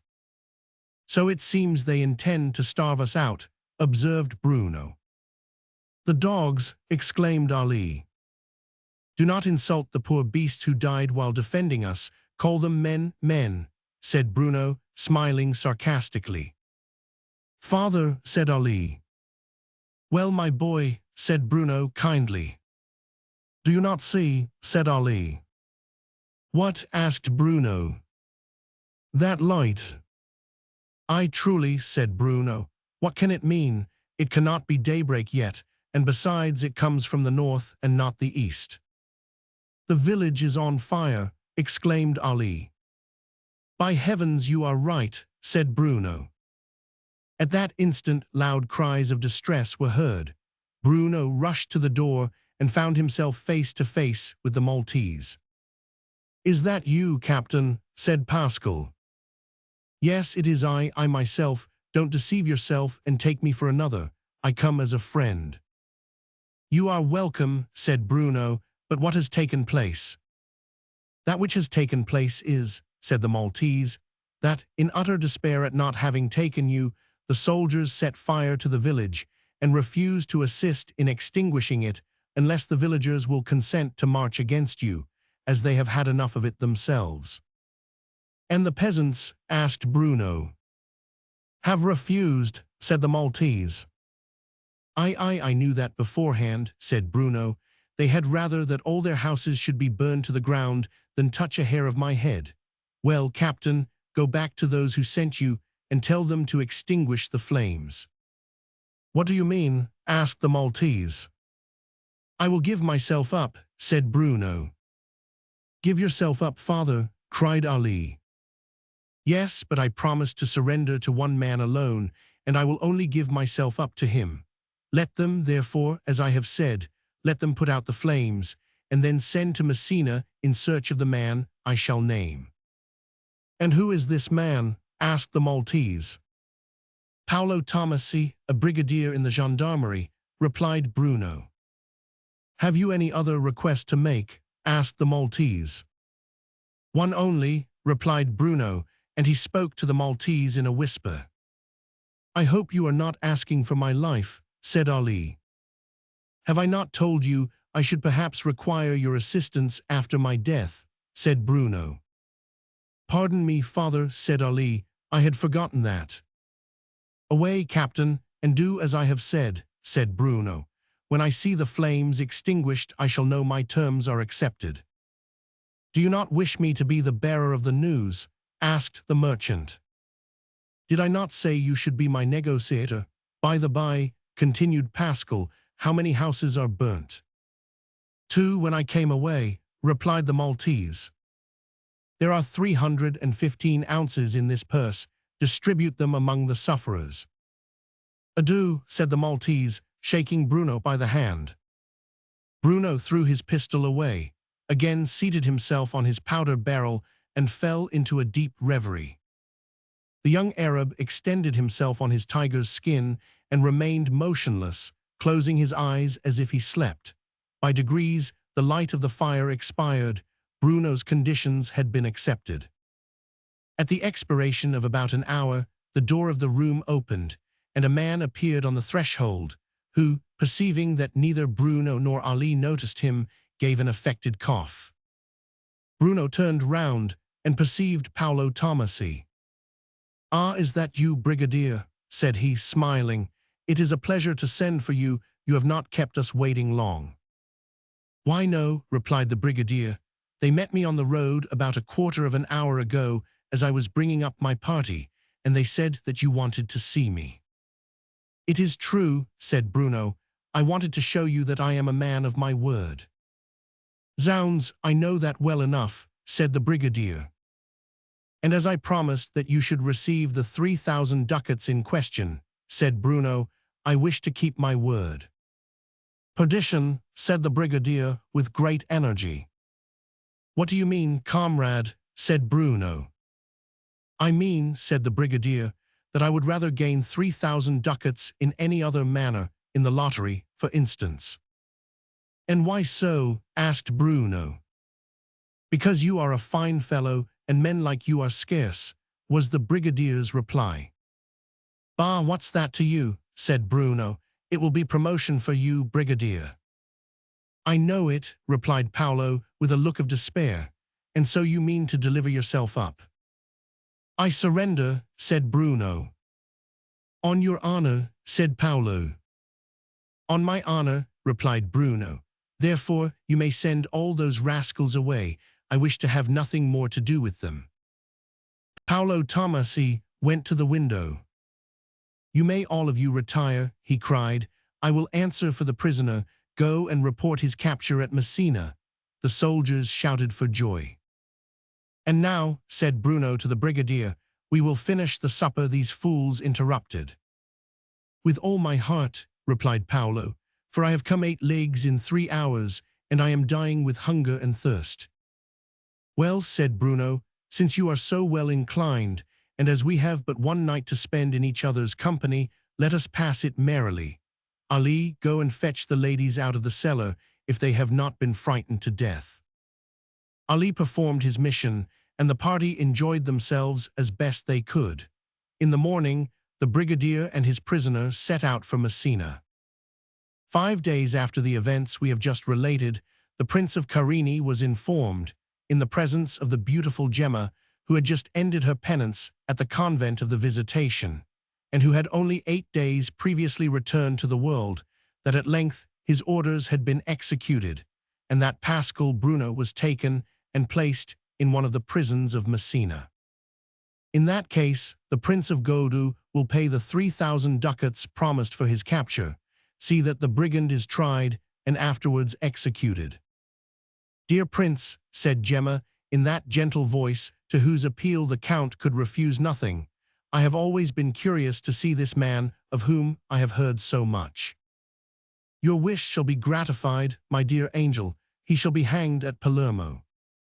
Chapter 10. The Chapelle Ardente.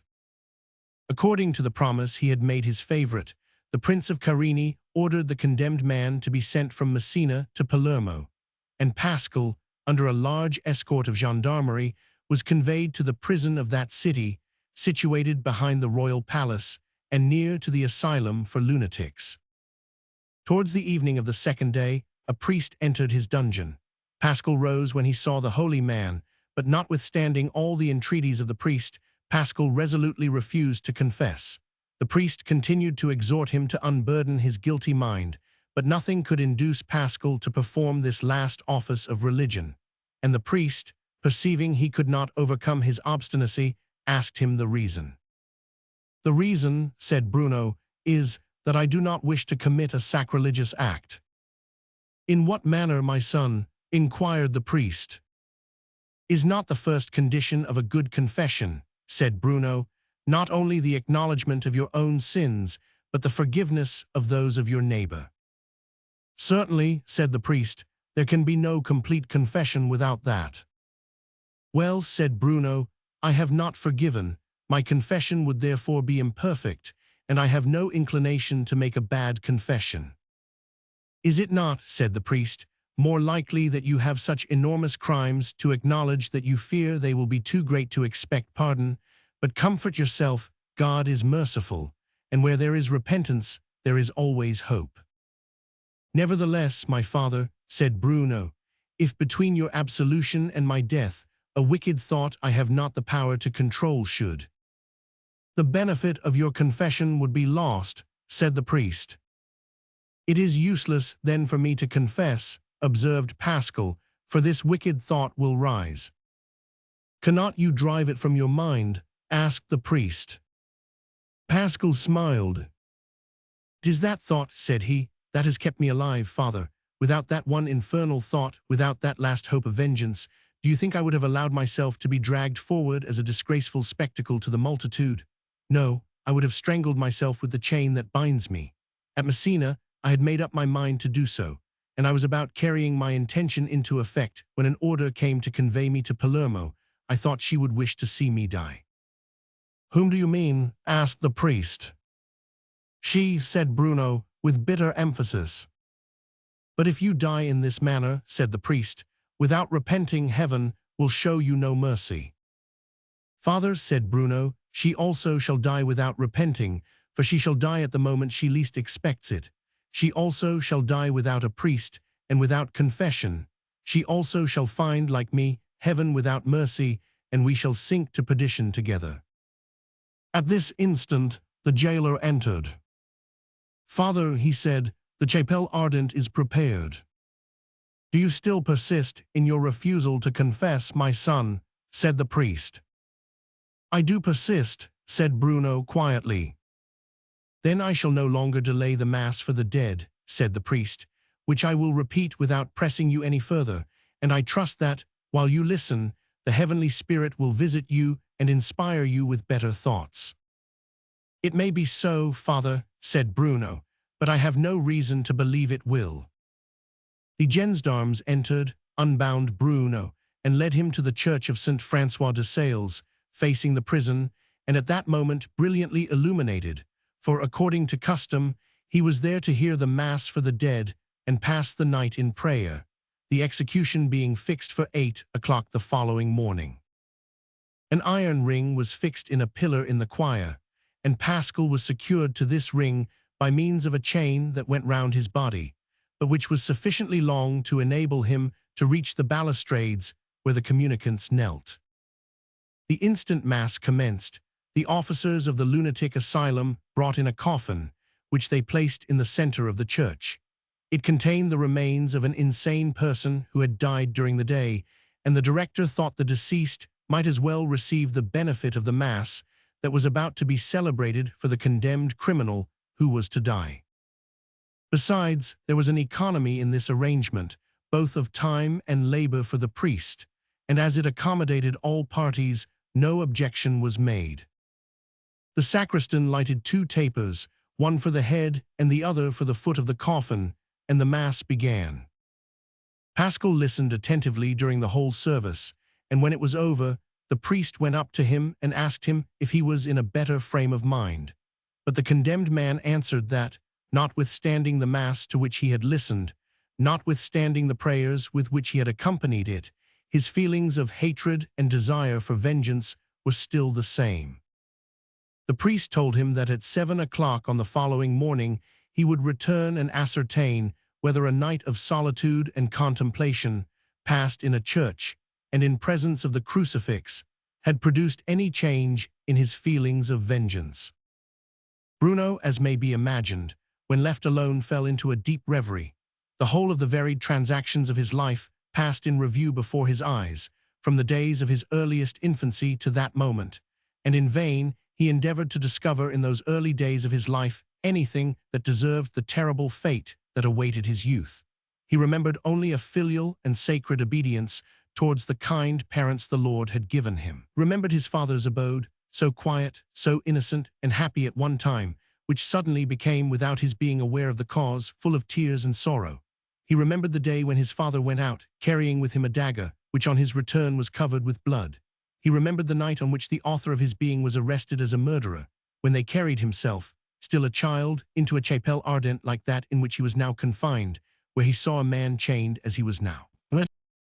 It seemed to him as if it were some fatal influence, some capricious chance, some victorious superiority of evil over good, through the means of which all the prospects of his devoted and once virtuous family had been so utterly ruined. And then he even doubted the truth of the promises of happiness which heaven had made to man. He sought through his own distorted vision for the interference of that providence of which so much was said, and fancying that in this, his extremity, some portion of this eternal secret would perhaps be revealed to him, he bowed his forehead to the earth and prayed, conjured the deity, with all the fullness of his soul, to interpret to him this terrible enigma, to raise the corner of that mysterious veil which enshrouded his mind, to dispel his doubts and give him confidence here and hopes for hereafter. His hopes were vain, all was silent excepting that internal voice which still continued to exclaim, "Vengeance, vengeance, vengeance." Then he thought the dead were charged to answer him, and that to that end a corpse had been placed near him.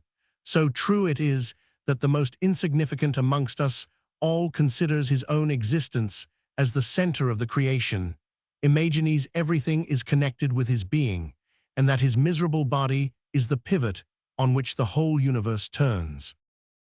He therefore slowly raised himself, paler from the struggle he had had with his mind than from any fear of the scaffold, and he turned his eyes towards the corpse. It was that of a female. Pascal shuddered without knowing why. he endeavored to trace the features of that woman.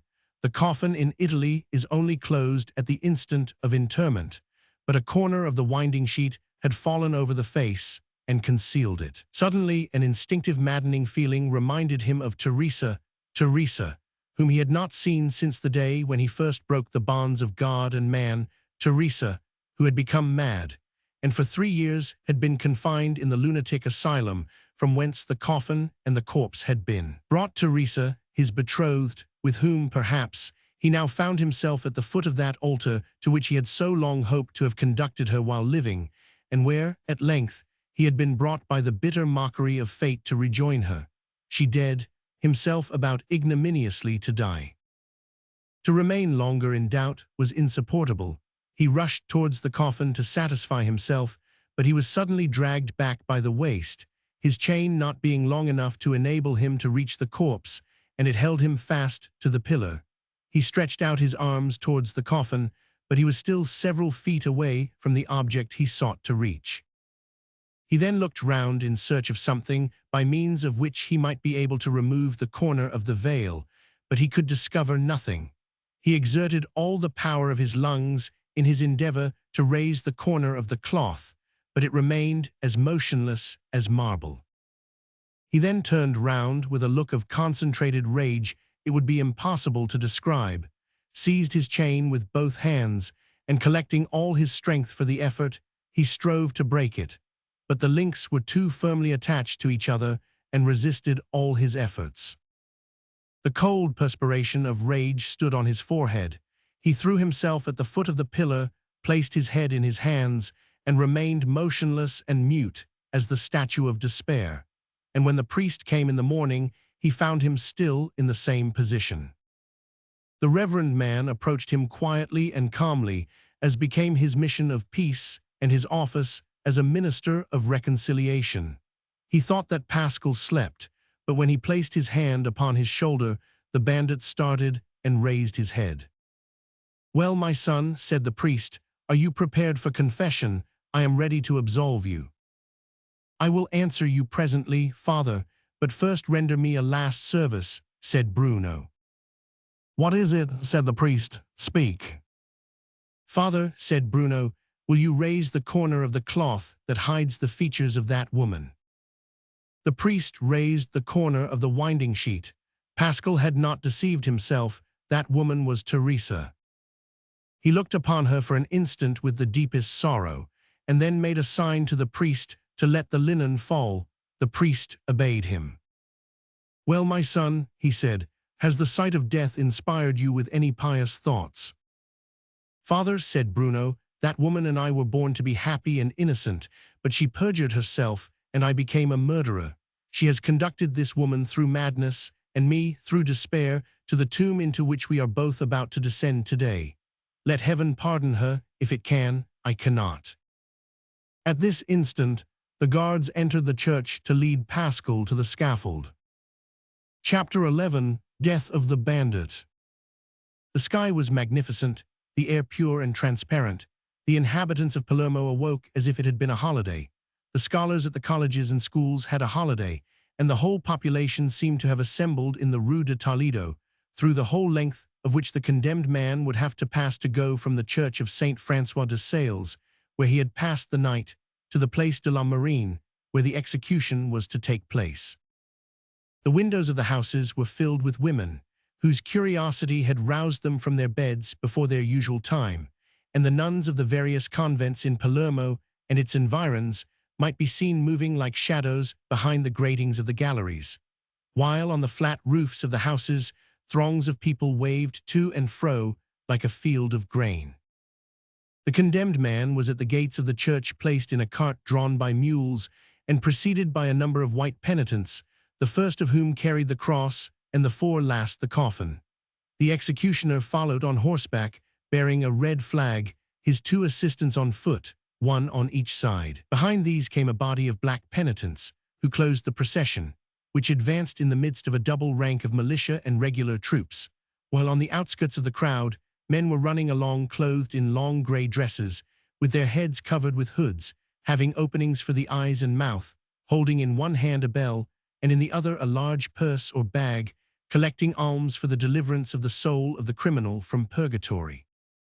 It was reported also among the crowd that the criminal had refused to confess, and this deviation from the religious ideas entertained by all gave more weight to the rumors which had been spread abroad since the very beginning of his career, of an infernal compact between Bruno and the enemy of mankind. A feeling of terror, therefore, sat upon the curious yet mute population, and no shouts, no cries, not even a murmur, disturbed the dirge of death as it was chanted by the white penitents at the head of the procession and the black penitents in the rear.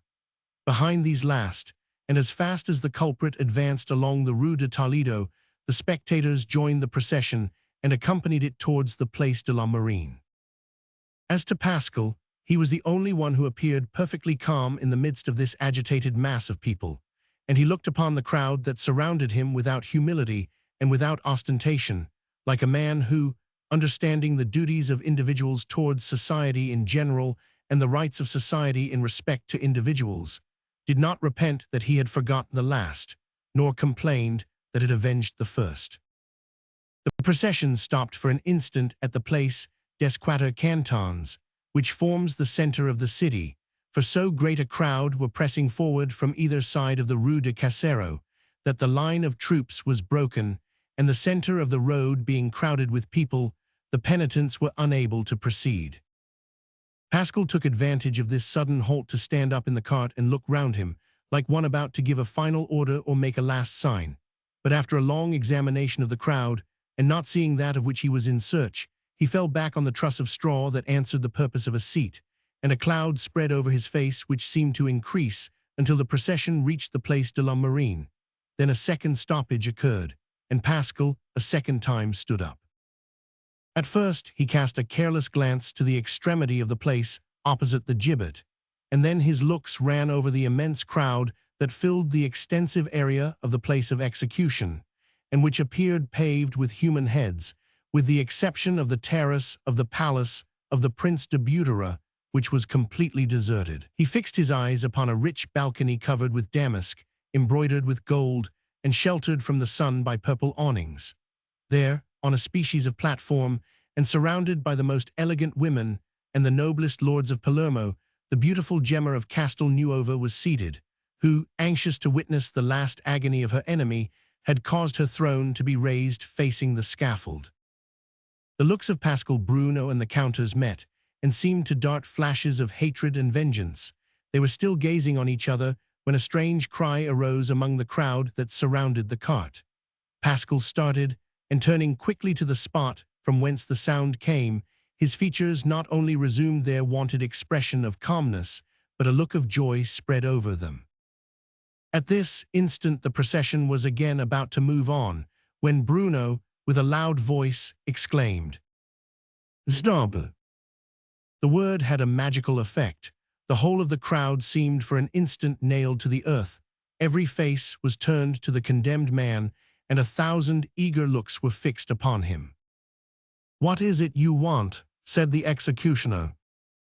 "My confessor," said Pascal. "The priest is gone," said the executioner. "You sent him away." "My usual confessor is the monk on my left hand in the crowd," said Bruno. "I did not want the other, but I wish to confess to this man." The executioner gave a look of impatience and denial, but at the same instant the people, who had heard the request of the condemned man, cried out, "The confessor! The confessor!" The executioner was obliged to submit, and the crowd made way for the monk. He was a tall young man, of a swarthy complexion, and seemed as if he were exhausted by the austerities of the cloister. He went up to the cart and climbed into it. At the same instant Bruno fell on his knees.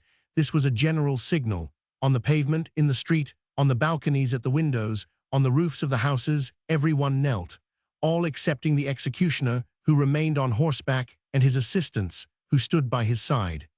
At the same instant the penitents began to chant the prayers for the dying, to conceal by the voices the words of the confession. "I have been long expecting you," observed Bruno. "I was waiting here for you," replied Ali, for he it was. I was afraid they would not keep the promise they made me, said Brusso, and that you would meet the same fate as myself. No, said Ali, they have kept their promise. I am at liberty. Listen then, said Bruno. I am attentive, replied Ali. There on my right hand, Bruno turned in that direction, for his hands were bound, and he had no other means of pointing. You see a balcony covered with gold embroidery. Yes, said Ali. On that balcony is a young and beautiful woman, with flowers in her hair. I see her, interrupted Ali. She is on her knees at prayers like the rest. That woman, said Bruno, is the Countess Gemma of Castelnuovo, beneath whose window I was waiting when you were wounded in the shoulder, asked Ali. Yes, replied Bruno, that woman is the cause of all my misfortunes. She forced me to commit my first crime. She has brought me here. Well, said Ali, I should not die in peace if I knew that she would survive me happy and honored, continued Bruno. You may die in peace, said the youth. Thanks, Ali, said Bruno impressively. Let me embrace you once more, father, said Ali. Adieu, said Bruno. Farewell forever, said Ali. The young monk embraced the culprit, as a priest is in the habit of doing when he gives absolution to the sinner, and he then alighted from the cart and mingled with the crowd. Go on, said Bruno imperatively, and the procession again obeyed him, as if the speaker had the right to command. Everyone arose, Gemma reseated herself, and the procession moved on towards the scaffold. When it arrived at the foot of the gibbet, the executioner descended from his horse, mounted the scaffold, climbed up the ladder, and fixed his blood-colored flag on the crosspiece above, satisfied himself that the cord was well fastened, and threw off his coat that he might have more freedom of action. Pascal immediately sprang out of the cart, thrust aside with his shoulders the hangman's men who wished to assist him, rapidly mounted the scaffold, and placed himself against the ladder which he had to climb backwards. At the same instant, the penitent who carried the cross placed it in front of the bandit, so that he might see it in its dying moments. The penitents who carried the coffin seated themselves upon it, and the troops formed themselves into a semicircle round the scaffold, leaving in the center the two bands of penitents, the executioner, his assistants, and their victim. Pascal mounted the ladder, refusing all assistance, with the calmness he had hitherto displayed, and as Gemma's balcony was facing him, it was even observed that he cast his eyes in that direction and smiled. At the same instant, the executioner passed the cord round his neck, seized him by the middle of his body, and cast him off the ladder. He then slipped down the cord and pressed with his whole weight on the shoulders of the culprit, while the assistants, clinging to his legs, pulled at the lower part of his body. But suddenly the rope broke, not being able to bear the weight of 4 persons, and the whole party, the executioner, his assistants, and their victim, were rolling on the scaffold. One man arose before the rest. It was Pascal Bruno, whose hands had burst the cords with which they were tied. He stood up in the midst of a general silence, having in his right side a knife the executioner had in his rage at the accident plunged into it the whole length of its blade. "Wretch," cried the bandit, addressing the hangman, "you are neither fit for an executioner nor a bandit. You can neither hang nor assassinate." With these words, he drew out the reeking knife from his right side, and plunging it into his left side, near his heart, fell dead. Then there arose a terrific shout and a wild tumult in the crowd. Some rushed away from the spot, while others attacked the scaffold. The body of the condemned man was carried away by the penitents, and the executioner was nearly torn in pieces by the people. Chapter 12. Conclusion. The evening after the execution, the Prince of Carini dined with the Archbishop of Montreal, while Gemma, who was not admissible into the society of the prelate, remained at the Villa Carini. The evening was as delightful as the morning had been. From one of the windows of the room which was hung with blue satin, the room in which the first scene of our history took place, Alexandre might plainly be seen, and behind it, like a vapor floating on the sea, the isles of Filicudi and Salina. The other window overlooked a beautiful park, filled with orange trees and pomegranates. On the right might be seen Mount Pellegrino from its base to its very summit, and on the left the view extended as far as Montreal. The beautiful Countess Gemma of Castelnuovo had remained for some time at this window, her eyes fixed on the ancient residence of the Norman kings and seeking in every carriage as it came towards Palermo for the equipage of the viceroy. But at length the darkness of the evening increased, and distant objects becoming indistinct, she entered her chamber and rang for her maid, and fatigued as she had been by the emotions of the day, she retired to rest. It was late before the prince was able to relieve himself from the kind attentions of his host, and 11 o'clock struck by the cathedral, built by William the Good, before the viceroy's carriage, drawn by 4 splendid horses, departed at a gallop.